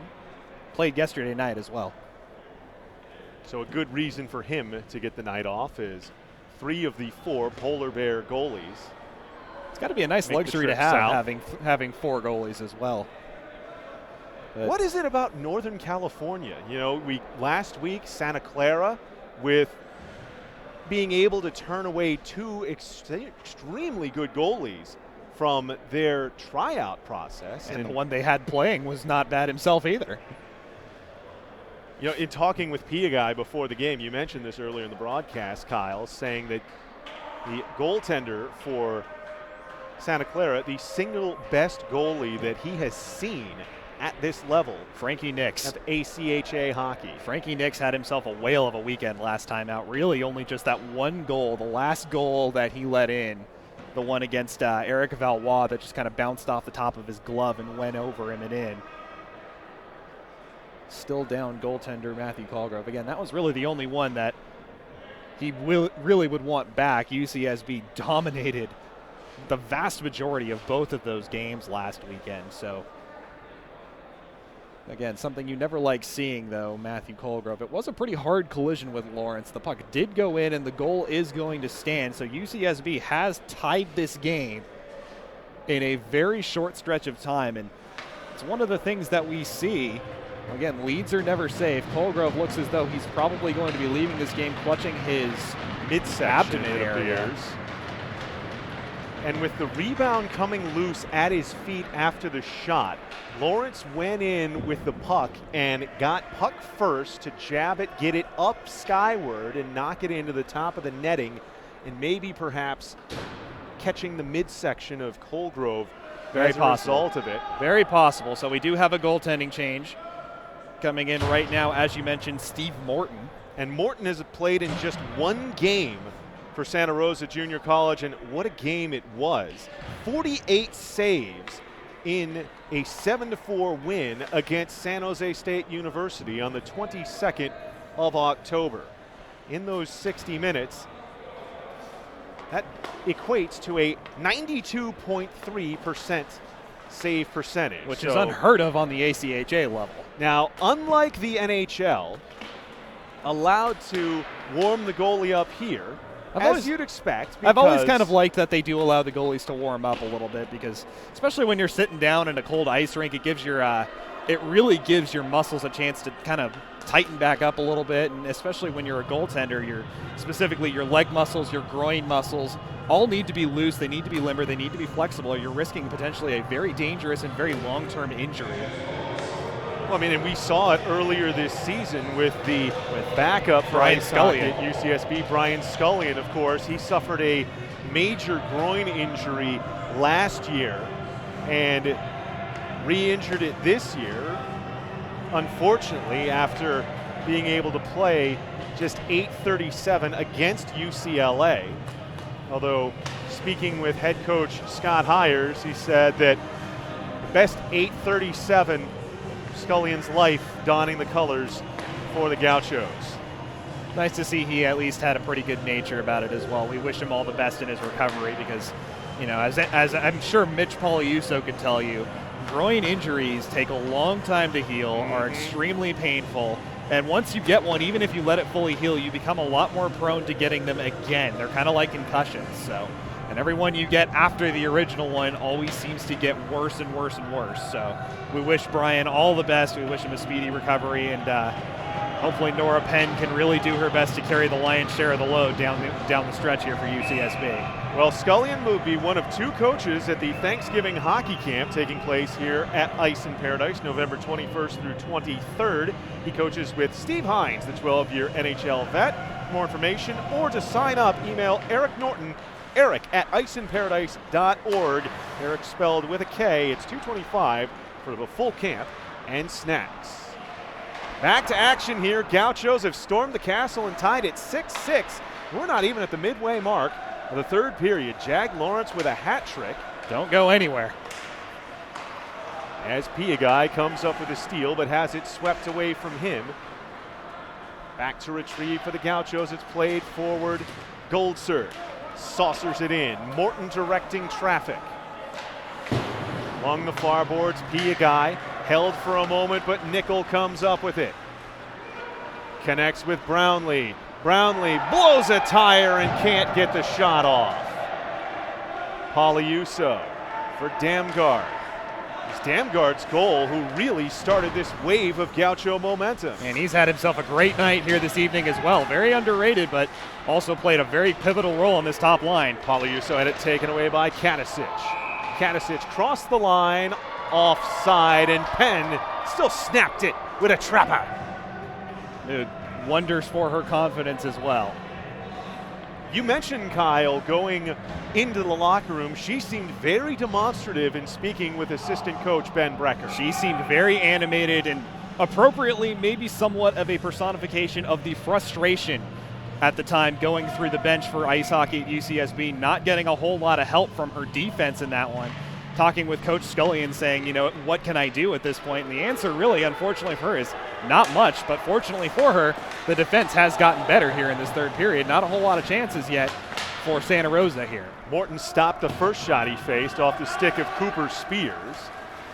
As now Evan Hastings will skate it out, an area pass for Evelhoch. Didn't realize it was coming for him. Blount works it forward for Barone. Off the boards, Okpish activates. Takes the contact, dips the shoulder, curls around the net. Keeps possession in the near boards. Still with the puck. Spun it too far for Spears. It goes to the far corner, where Hyman does battle with Osborne. Able to work it free and played out by Hastings. Blount back to get it with Evelhoch bearing in on it. Okpish. Intercepted by Hansen, thrown in front, unable to get a stick on it. Polar bear on polar bear crime there. And the Gauchos, they'll come away with it. Spears, head of steam. Spears, taken down, goes hard into the end boards. And a power play coming up here for Santa Barbara. And the pros have a phrase that they like to use, and you hear it on broadcasts for professional teams all the time. phrase being speed kills. Cooper Spears bringing a lot of it through the neutral zone, carries over the blue line, a quick little stick handling move, and he was about to turn the corner on the defenseman, and that forced Tim Buchter to have to reach out, put the stick in the midsection, so file this one away under penalties that really you don't want to have to take, but when the situation comes up, you better take it because it slowed Spears down, and it gives the Gauchos a chance to take a lead on the power play here rather than letting Spears walk in on the relatively fresh goaltender. Buchter off for hooking at 9:12. Puck cleared in on Penn. She covers it and is showered with snow by Hansen afterwards. And keep your eyes up as well and look out shorthanded, as Santa Rosa already has one shorthanded goal here this evening. Coming from Kashishian, coming assisted from John by Kashishian Nickel. from Nicolas. I was trying to remember which one scored it and which one left it for the other. I remember exactly how the play worked. But boy, the two of them have just been so dangerous here this evening when they've been able to build up speed. And they've been able to do that on more than one occasion while shorthanded. They win the offensive zone draw. Katasic along the far side, near side boards, I should say, behind the net. Nickel taken down behind the net, and the initial pin along the boards was okay, but in taking Nickel to the ice, the even up penalty will come. So the Gauchos just 21 seconds on the power play here before Eric Valois will take a seat. And it was a good play for Valois to recognize who it was that was speeding with the puck back behind their net, but unfortunately maybe a little bit too much physicality, and he hung on just a little bit too long. And sometimes that is what it takes to slow Josiah Nickel down. He's so strong and so strong on his feet, but you gotta know to gotta let the guy go eventually. And so for UCSB, an opportunity goes by the wayside. Now with some 4-on-4 time. It's how the man dumping the puck in, Jesper Damgaard, scored his goal. Delayed offside here as he finally gets back to his feet. Nickel carries it through the neutral zone. Nickel trying to dance through Piagai, forced to the far corner where Damgaard rides him off it. Ridnour plays it back in behind. Nickel pivots. Katasic trying to set up in front.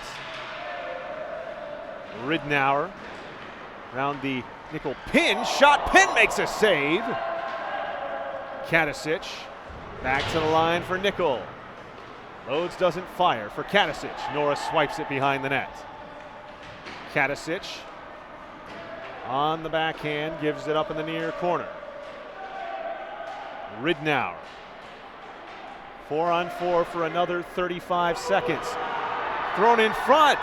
Still waiting for it, and the official is going to wash this out as it ends in behind Penn as a Polar Bear player had fallen atop the UCSB goalie. Referee in the right spot to make that call, standing right back behind the net, doing a good job to make sure that he did keep sight of that puck and that it was not covered, but at the same time, you cannot shove the goalie into the net with the puck, nor can you shove the goalie off of the puck, and I believe that is what the referee called in that instance, was the push on Nora Penn that freed the puck up, and that is what's going to disallow the goal, and that is, I believe, what the call is going to be, because it is going to come all the way outside the blue line. So the Gauchos get a bit of a break there. They are playing this 4-on-4, but once again, really treating this more as a penalty kill. Not sure if that's mostly out of respect for the skill of Josiah Nickel, but a team normally so good at this 4-on-4 with the high skill, not really having a lot of luck here this evening, and that's a dangerous hit against Spears. Knee-on-knee hit by Kashishian, and he'll be penalized for it. The official immediately with the arm up thereafter. And the Gauchos got to be careful here. Jaguar Lawrence going after Kashishian. And Spears looks like he's hurt.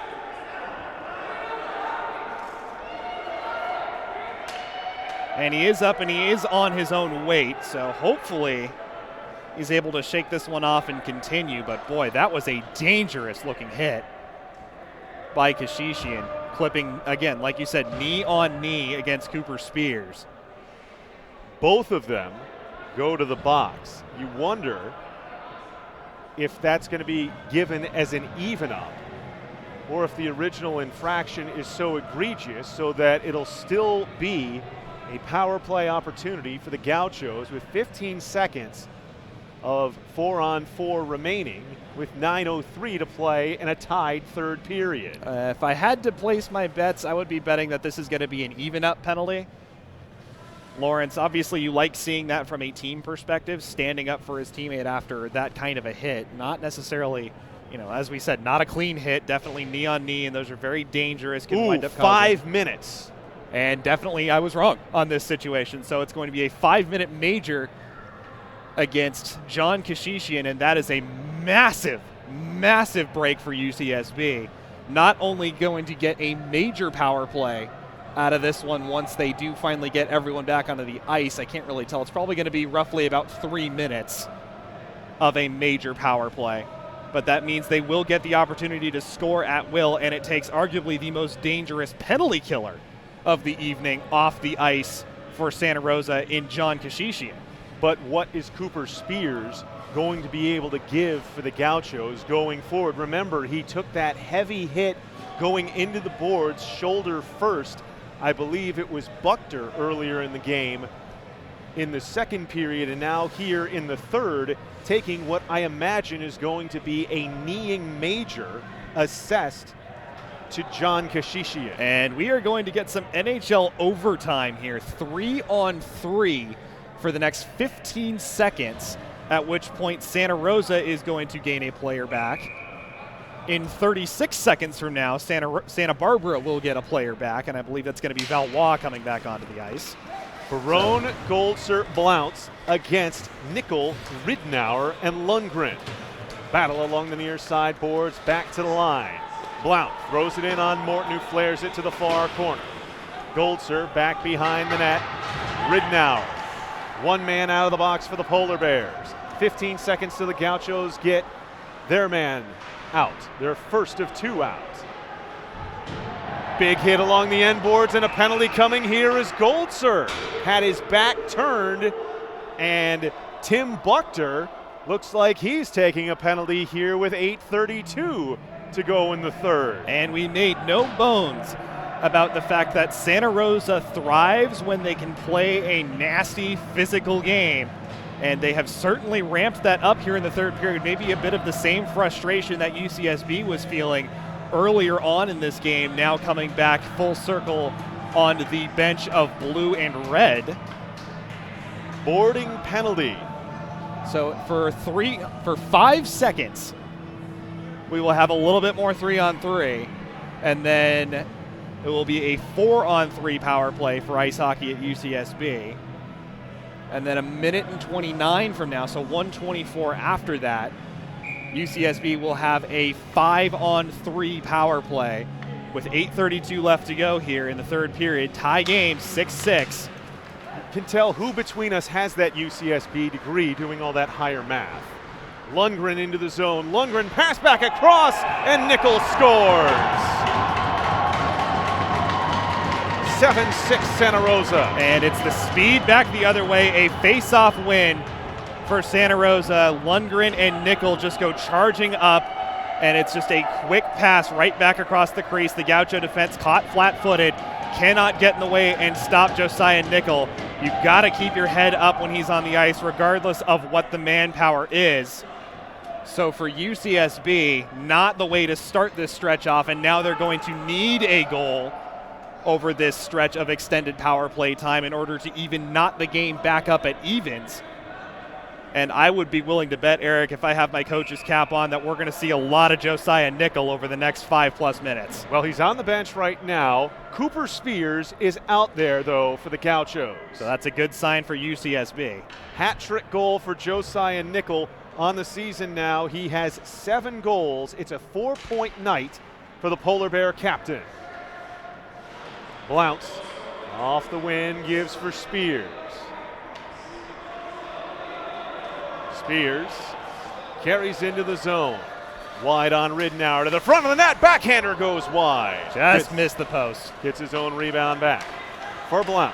Ridnour out on him, gives Evelhoch for Spears. Try to pass across. Nobody home. Valois chops it deeper, but Ridnour gets it and angles it off the boards and out. Gauchos will get Lawrence out of the box in 45 seconds.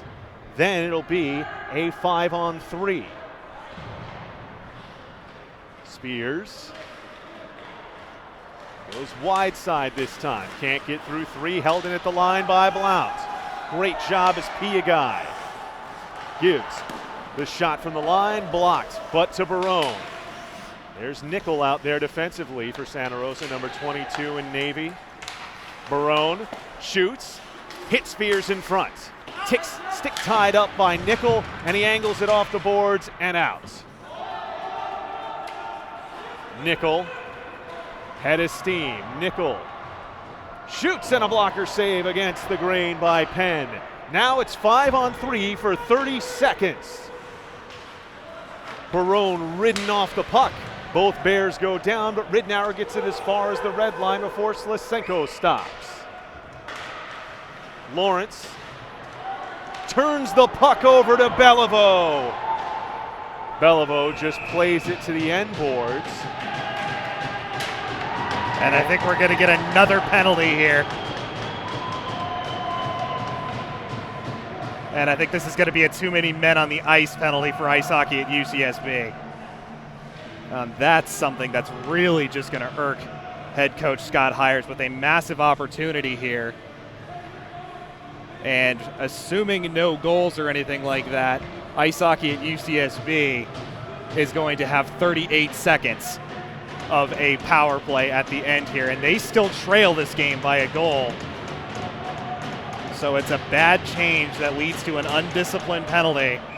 And Santa Rosa can smell it now. 6:41 left to go here. Killing off this big opportunity for UCSB and scoring a goal in what I believe was another 4-on-3 shorthanded situation. So for UCSB, something they're really going to have to shape up with by tomorrow. Yes, indeed. We're back to 4-a-side action. Lawrence over the line. Given a hard go of it by Hansen. Slisenko can't hold as Damgard dropped it back. Plenty of time with 6:15 to go in the third. Lawrence shoots, gets through Morton, but skitters wide of the far post. Pinned along the boards. Buchter just doing the snowplow right now. Kicks it along for Lundgren. Lundgren behind the net for Pavros, tries to reverse. Lawrence the steal. Lawrence tries this stuff at the far post and immediately down to smother it. Morton. I don't think Lawrence on that play recognized that he had Damgard wide open in the low slot. Just seeing that he got the puck back, went for the quick wraparound. Morton was quick to get to the far post and seal it off, but if he would have gotten that one right back out front, Damgard was right there and probably would have had a good chunk of net to shoot at. Off the draw, Evelhoch tied up. Puck taken away by Nicolas. Gaining speed through the neutral zone. Nicolas gets by the man. Nicolas tries to flip it short side, but Penn denies and holds. 54 seconds remaining in 4-on-4. It's easier said than done, but boy, you cannot let Josiah Nicolas carry the puck from end to end like that. The way he's playing here this evening, it's not going to end well for ice hockey at UCSB. Off the draw, Ridnour's shot, stopped by Penn. That was Katasic going hard to the net and pays the price for doing so. Ice hockey at UCSB also really needs to work on winning a few face-offs here as we get down the stretch. Santa Rosa's been great on the dots all night. Dominant in the face-off circle. And I remember that was something that they were very good at when we saw them the first time as well. Despite the fact that UCSB came out with the wins in both those games, Santa Rosa was far, far superior on the face-off dots. Hansen with another win for the Polar Bears. Ridnour tries to run it to the front of the net. Lundgren at the line. Room to walk in shot. Glove save, Penn. Rebound. She smothers. Again, UCSB not getting a whole lot going in these 4-on-4 situations here. 39 seconds remains in the minor to, I believe it's Evelhoch sitting in the penalty box. Remember, that's a bench minor for too many men. Off the draw, Ridenour with it. Back to the line, Buchter cranks and fires, hit traffic in front. Ridenour defends with the pad save. Hard off the glass, lands perfectly for Gold serve. Gold serve. Can't get past Buchter, and on the back check, Lundgren steals and comes forward with it. Lundgren. Defender goes down. Penn makes a pad save. Boy, that's the second time that UCSB has had a defender blow a tire and just go completely over their own backside while skating backwards here on the ice. A lot of guys losing their edge a lot here today. You have to wonder if maybe the ice is a little bit soft. It's been a little bit warmer lately here in Santa Barbara, especially for the time of the year. But for ice hockey, UCSB getting a little bit of a break there. Cleared to the line, but not out. Buchter backhands it into the corner. 38 seconds of a power play now for ice hockey at UCSB. They get the bench minor back out onto the ice. Slisenko's pass too far for Herlihy. Buchter gave it ahead. Katasic stood up at the line. This suits Santa Rosa just fine, though. Buchter behind the net. Gives it away, and Spears just couldn't chip it past the man. Damgard, area saucer over for Hyman. Shoots, Morton the save. Rebound to Spears, his shot, blocked. Rebound, Hyman didn't get all of it. Damgard through traffic, gloved by Morton, and we're back to 5 aside with 4:03 to go in the third. And the opportunity for UCSB, granted, severely toned down, I guess you can say, in dangerousness, winds up going for nothing. I've said time and time again, something UCSB really needs to work on is the sore spot in their game. Their power play has not been very good this whole year. And a big opportunity goes begging, and now they're running out of racetrack. 4:03 left to go and still trailing by 1 here. Max Brownlee. Hard off the glass. Can't get it past Piagai for Spears, alone in front. Score!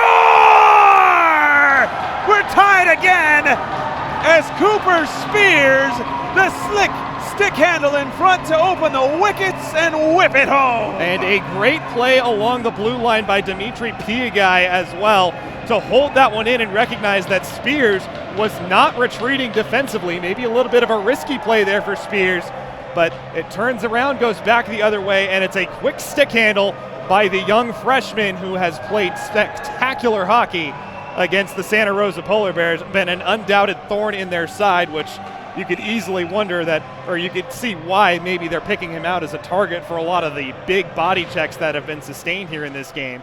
But for UCSB, they will absolutely take it. Another big performance here from Spears, which is what they needed here this evening. We are back to tied at 7-7. His second of the game and 10th of the season. And now the Gauchos looking for more. 2-on-1, Spears scores! Hat trick for Cooper! And the Gauchos go back in front just like that! And we just keep going back and forth all night long. Boy, who says ACHA hockey isn't exciting? UCSB, twice now this period, has had to overcome deficits. And just when it looks like it might be starting to get a little bit hopeless, UCSB turns to the young one, the freshman, Cooper Spears, who's just widening that gap atop the scoreboard leaderboard for the ice hockey at UCSB this season. And the Gauchos lead for the first time since the first period. Now it's up to defending. Oh, look out here. Josiah Nicolas gets around and couldn't get it on net. Stuck to his stick. Lundgren played it to the point where nobody was home. Ridenour comes back to retrieve. I get a sinking feeling in my stomach that this is not the last goal we've seen. Josiah Nicolas again. He's behind Slisenko, but Blount is back, making life difficult for Lundgren. Ridenour activates around the net. Hastings tried to touch in front. It's intercepted and angled out off the sideboards. Pavros. A lob into the zone. Barone touches it ahead. Lawrence Looking for Barone. It's out in front of him. Portillo plays it to the boards. Taken away from him there. Curled along. Lundgren chipped it forward for Nickel. For Ridnour. Big slapper pen with a big save. Goes behind the net. Piagai down to one knee, now down on his wallet. Moves the puck along. Barone. Ridnour beats him to the puck. Morton heads to the bench as Nickel tries to get it to the slot, looking for Evelhoch. Puck battle behind the net, won by Nickel. Piagai curls him off it. Jag Lawrence with it. Minute 45 to go. Lawrence 1-on-2, backhander hits the empty net. Gauchos go ahead by 2 with 104 seconds to play. A big comeback for ice hockey at UCSB in this one. How many times this season have we seen them play so well only to have it just get away from them at the end, slip away in the third period? This one is going to do wonders for their confidence, assuming, of course, that they can hold it off for the last minute and 44 seconds. How big is that goal with 9 minutes and 19 seconds remaining that was wiped out for goalie interference? And then again, Josiah Nickel on the breakaway. The puck sticking to his stick, unable to get it past Penn, who was down and out. Slapper from the line by Valois goes wide. Herlihy passed backdoor a little bit in front of Poliuso. And look out here, we got 4 coming quickly. Kashishian into the zone. Morton heads to the bench. Cleared out. Polar Bears with a man advantage, skater advantage. Poliuso comes up with the puck, pushes it forward. Minute to go. Poliuso staples his man to the boards as Goleta takes a hit from Buchter. Played ahead and iced, and we've got some extracurriculars off the play. I think both Goleta and Buchter are going to go. Poliuso just bulldozed Max Brownlee as the whistle was going as well. So with 52.3 to play here in the third, and the Gauchos ahead by a pair, some more officiating to be done by Mr. Naughton. And we always mention this when it comes to the back-to-back games like this. How do the pleasantries from the night before translate to the next game when these two teams will meet again tomorrow, 24 hours from now? Once again, a 4:30 face-off, or a 4:45 scheduled face-off. Broadcast will go live shortly after 4:30. These two teams will see each other again. Now, I see 2 white shirts in the penalty box. There's going to be a blue shirt in the box. I know at least that much. So Brownlee this be a huge opportunity Poliuso for the Polar Bears with 52.3. We have seen them score 2 goals in less than a minute in 2 different occasions here this evening. So by all means, if you're tuning out of this one right now, you're making a massive mistake.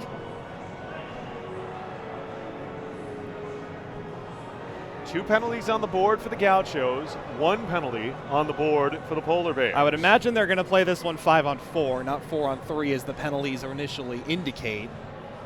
Goleta was given a rough ride in front of the Santa Rosa bench by Tim Buchter. He retaliated. Buchter was not penalized on the play. And it will be this will be 5-on-4 it will be 6-on-4 as Santa Rosa is going to keep their net empty. Steve Morton's still on the bench. We're not done yet. Akpish angles it off the boards and all the way down the ice. Now Jesper Damgaard curls with it, but Ridnour takes it away. 35 seconds to go. Ridnour over the line. Ridnour knocks hard to the end boards, throws it in front, pinned down along the goal line. Referee lost sight of the puck, blows the whistle. Fortunate for UCSB there because it was loose. Able to keep it out, but Nora doing a little bit of Dominic Hasek there, falling back and making snow angels. Oof. If you need some hypertension medicine after this game at home listening to this one, I can totally understand. Feeling it a little bit myself up here in this one. 26.9 to play. Back to the line, Kashishian through all kinds of traffic, doesn't get through. Katasic digging for the puck along the near side boards. Damgard is down for the Gauchos. It comes in front, unable to settle Lundgren, and then he whiffs on it. And then the Gauchos play it off the end boards and out, and Damgard puts it wide of the net. But it doesn't matter. Ice hockey at UCSB with a 6-goal period number 3 has taken meeting number 3 against the Santa Rosa Junior College Polar Bears. A remarkable 9-7 comeback victory for the Gauchos that sees them outscore Santa Rosa JC by a 6-1 margin in the final 20 minutes. 2 hat tricks for UCSB as part of this evening and as part of the comeback. Cooper Spears with 3 of the 6 goals in the third period. Jag Lawrence puts the bow on the proceedings with the empty netter for his 4th of the evening. Jaguar had come into tonight without a goal to his credit in ACHA action. But he's the one who really gets things going after Barone scores the first of the game. And I know that's a young man who's happy to be talking with Kyle Nicolas right now at center ice. Thanks, Eric. Down here with Jag Lawrence. Jag, you score your first goal of the season, but then you also score your second, and then your third, and then your fourth. Dude, how are you feeling right now after that unbelievable offensive explosion? Honestly, it's unreal. I came in this game coming to just play a little hockey with the boys, play against Santa Rosa. We had a good game last time. But I did not expect to have those have those 4 goals on my stick tonight. I was looking for Mike and Dom. We had some small, gritty line tonight. We were just putting it to the net, driving the net, and, they just happened to go my way. What do you guys think you need to clean up coming back into the face of these guys again tomorrow, knowing they're really going to feel like they had one get away from them here tonight? So what are you guys going to do to prepare overnight, rest up on it, and get ready to face them again tomorrow? Absolutely. We robbed them tonight. I think the bounces went with us a bit, but tomorrow we got to come out strong, hitting. We know they're gunning for us, so we got to be ready for that. Move the pucks up quick, move them into their net. We'll just do kind of what we did tonight. Grind. We're going to have a couple players back tomorrow, more legs, and we'll just play 60 minutes of hockey, get another W. Thanks, Jag. Go celebrate. Jaguar Lawrence. You knew it was just a matter of time until he was going to speak with Kyle, and he is one of the more loquacious players on this ice hockey at UCSB program. What a game for him, and what a time for it. 4 goals on a night where the Gauchos are without 4 players from their regular roster. Kevin and Kyle, the Mooney brothers, who were heroic and so important as part of that 2-game sweep against Santa Clara last weekend, as well as defenseman Andrew Vieira, who had a star turn performance with a 2-point night in one of those 2 games. All 3 of them off and participating with the UCSB roller hockey team. Hunter Van Duzer not here as well. And the Gauchos, without these 4 players, able to pick up the most improbable, the most unlikely, the most unreal victory of this 2016-17 season thus far, and their 3rd consecutive 2-point night in a row. Kyle Nicolas, I would say it defies description, but I just can't shut up about it. And I think Jag said it right, that they really robbed Santa Rosa in this one. The way this one was going through the first 2 periods, it really looked like Santa Barbara had almost no place being in this game. They were getting outplayed on virtually every front. They were They just didn't seem to have an answer to the speed going back the other way, but somehow they managed to find a way. Came out strong at the start of the third period, scored 3 quick ones to bring it back, kept the mental resolve, kept the strength, fought through the drama, and potted the empty netter at the end. What a win. I'm almost at a loss for words myself. I mean, I look at your 3 center points of analysis, your keys for the game. John Kashishian had a remarkable game for Santa Rosa Junior College. Both he and Josiah Nickel finish with multiple goals. Nickel finishes with a hat trick and an assist, 2 goals for Kashishian. And the power play, your third key, your third center point of analysis, went 0 for 6 tonight for the Gauchos. And yet they still found a way. At the end of the game, the storm that had to be weathered was that push from ice hockey at UCSB that was started on the 4-on-4 goal by Jesper Damgaard. And from there, Cooper Spears was really the one who led the takeover, scoring that goal that the injured starting goaltender Matthew Colgrove, I'm sure, is absolutely going to want back. The little wrister from the top of the near circle that somehow found the way between the wickets of the 6-foot goalie. Lawrence coming back, scoring the game-tying goal, but then the mental resilience after Josiah Nichols scores his hat-trick goal just past the midway mark to put the Polar Bears back in front, short-handed, by the way, 7-6 at that point in time, I should say. The Gauchos take a too-many-men penalty that negates what looks like could have been a major moment after the kneeing penalty, 5-minute major given to Kashishian, but it's the Cooper Spears show inside the final 5 minutes. 2 goals in a 20-second span. Spears gets the game winner, his second of the season, the second time he's done this to this Santa Rosa team, and then Jag, the perfect cherry on the top with the empty netter. And just to give you a little bit of an insight into the personality of these guys, as I'm downstairs grabbing Jag Lawrence for the interview, Cooper comes over to me and says, "Hey, why am I not the guy being interviewed here after this one?" And I think he's absolutely got a point, though. Cooper Spears, as you mentioned, the Cooper Spears show, had himself arguably the best game that I think we've seen him play since the first game he played of the season against the same Santa Rosa team. He was flat out dominant all night long for ice hockey at UCSB. And you can see why he is the target of so much physicality from this Santa Rosa team. You saw the big hit that Kashishian threw on him, the massive hit down in the corner where it looked like it may have been a headshot, but he came off the ice and it looked like he was clutching his arm, so maybe he landed wrong. I don't really know what. Got ice bags going in and out of both locker rooms right now as we look down and we see it down below us. Well, just Kyle, a hard-fought game on all ends, but what a way to overcome for ice hockey at UCSB. As the players cool down now, let's us too cool down and close out our broadcast with our 3 stars for the game. Number 3, sir. Number 3 for me is going to be Josiah Nickel.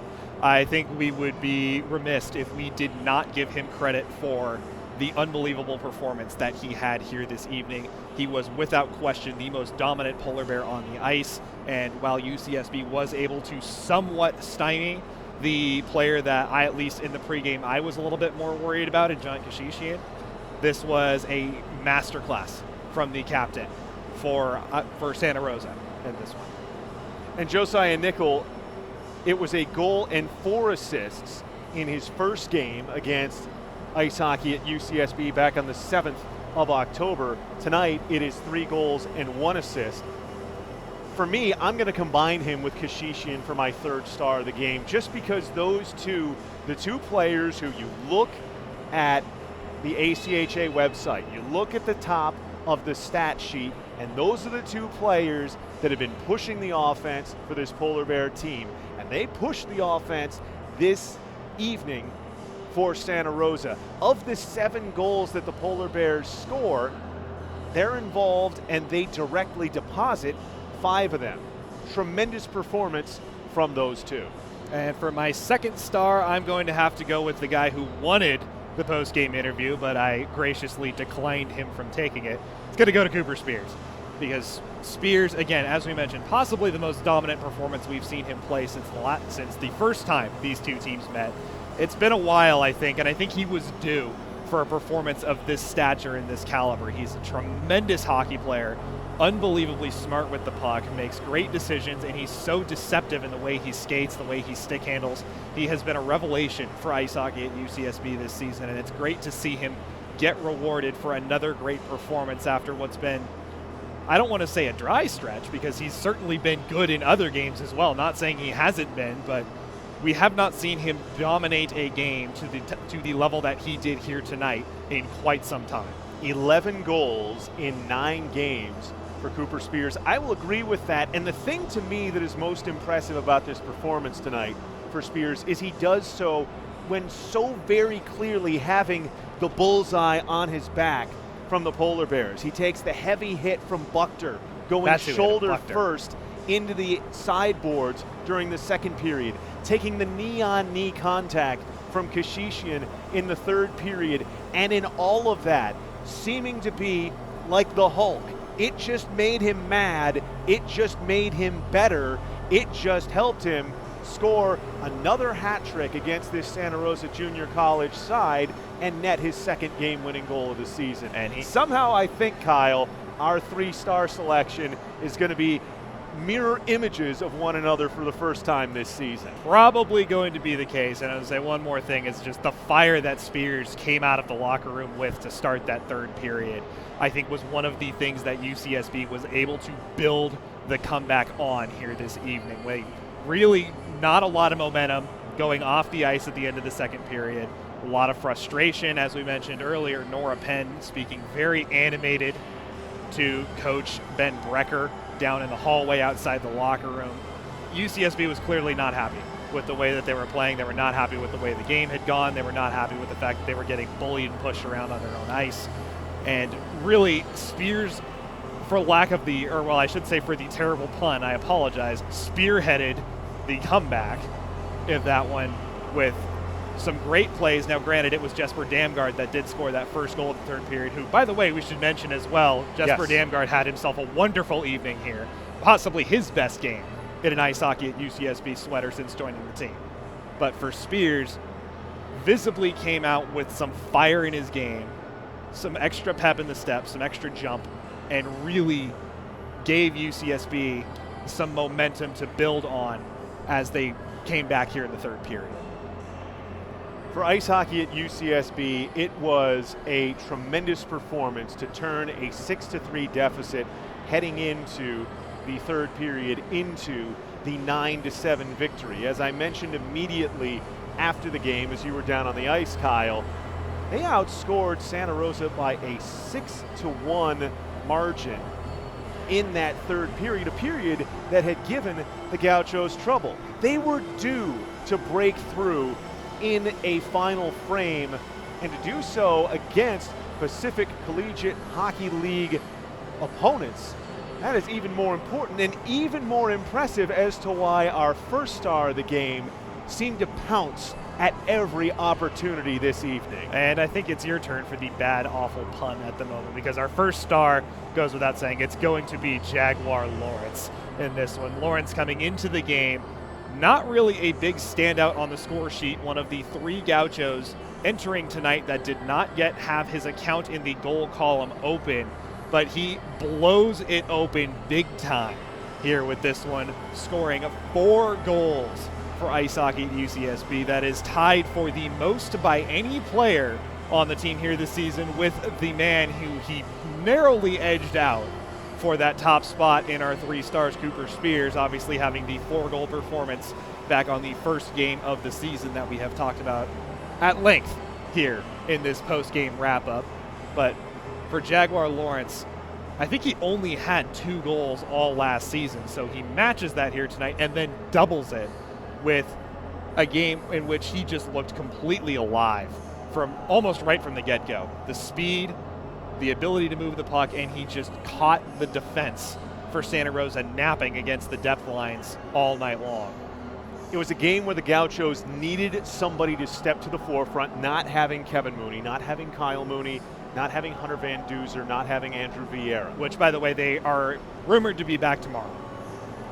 4 men down, 4 goals from our first star tonight, Jaguar Lawrence. And after a performance like that, Kyle, how could you possibly think about missing the 4th and final game between these two teams coming up tomorrow at 4:15 here on the Ice Hockey at UCSB Broadcast Network? I would not miss that for the world if I were you watching this game right now. If you think this one was a hard-fought battle, I have a feeling you ain't seen nothing yet when you see what happens tomorrow.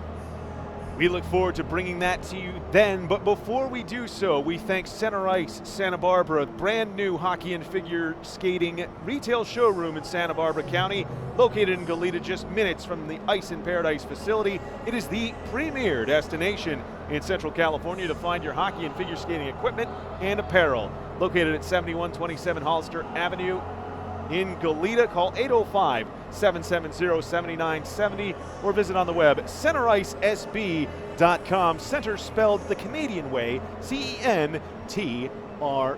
And as always, you can keep up with the latest for the Gauchos on ice at the official website of Ice Hockey at UCSB, www.ucsbhockey.com, and get social with us, like on Facebook, facebook.com/icehockeyUCSB. Follow on Twitter at UCSB Ice Hockey, and on Instagram, UCSB Ice Hockey. And if you'd like to support the young men and women of this Ice Hockey at UCSB student organization, get in contact with staff advisor Susan Goodale. Susan.Goodale@ucsb.edu is the email to send your inquiry. You can also give her a call at 805-893-3530, 893-3530. Whether it be a gift, whether it be a donation, Susan is extremely good at her job and will find a way to help you best support the student athletes of ice hockey at UCSB. 9-7 is your final score tonight for the Gauchos as they come roaring back in the third period to snatch the third meeting of the season against the Santa Rosa Junior College Polar Bears. Kyle Nicolas, your final thoughts for the evening. My final thoughts for the evening are it has been long overdue, really, for ice hockey at UCSB to finally overcome some of their woes in the later stages of games. The third periods that have given them such trouble over the early stages of this season. Now that we have officially hit the halfway point here, I believe actually we're a game past that as well, if I do my math properly.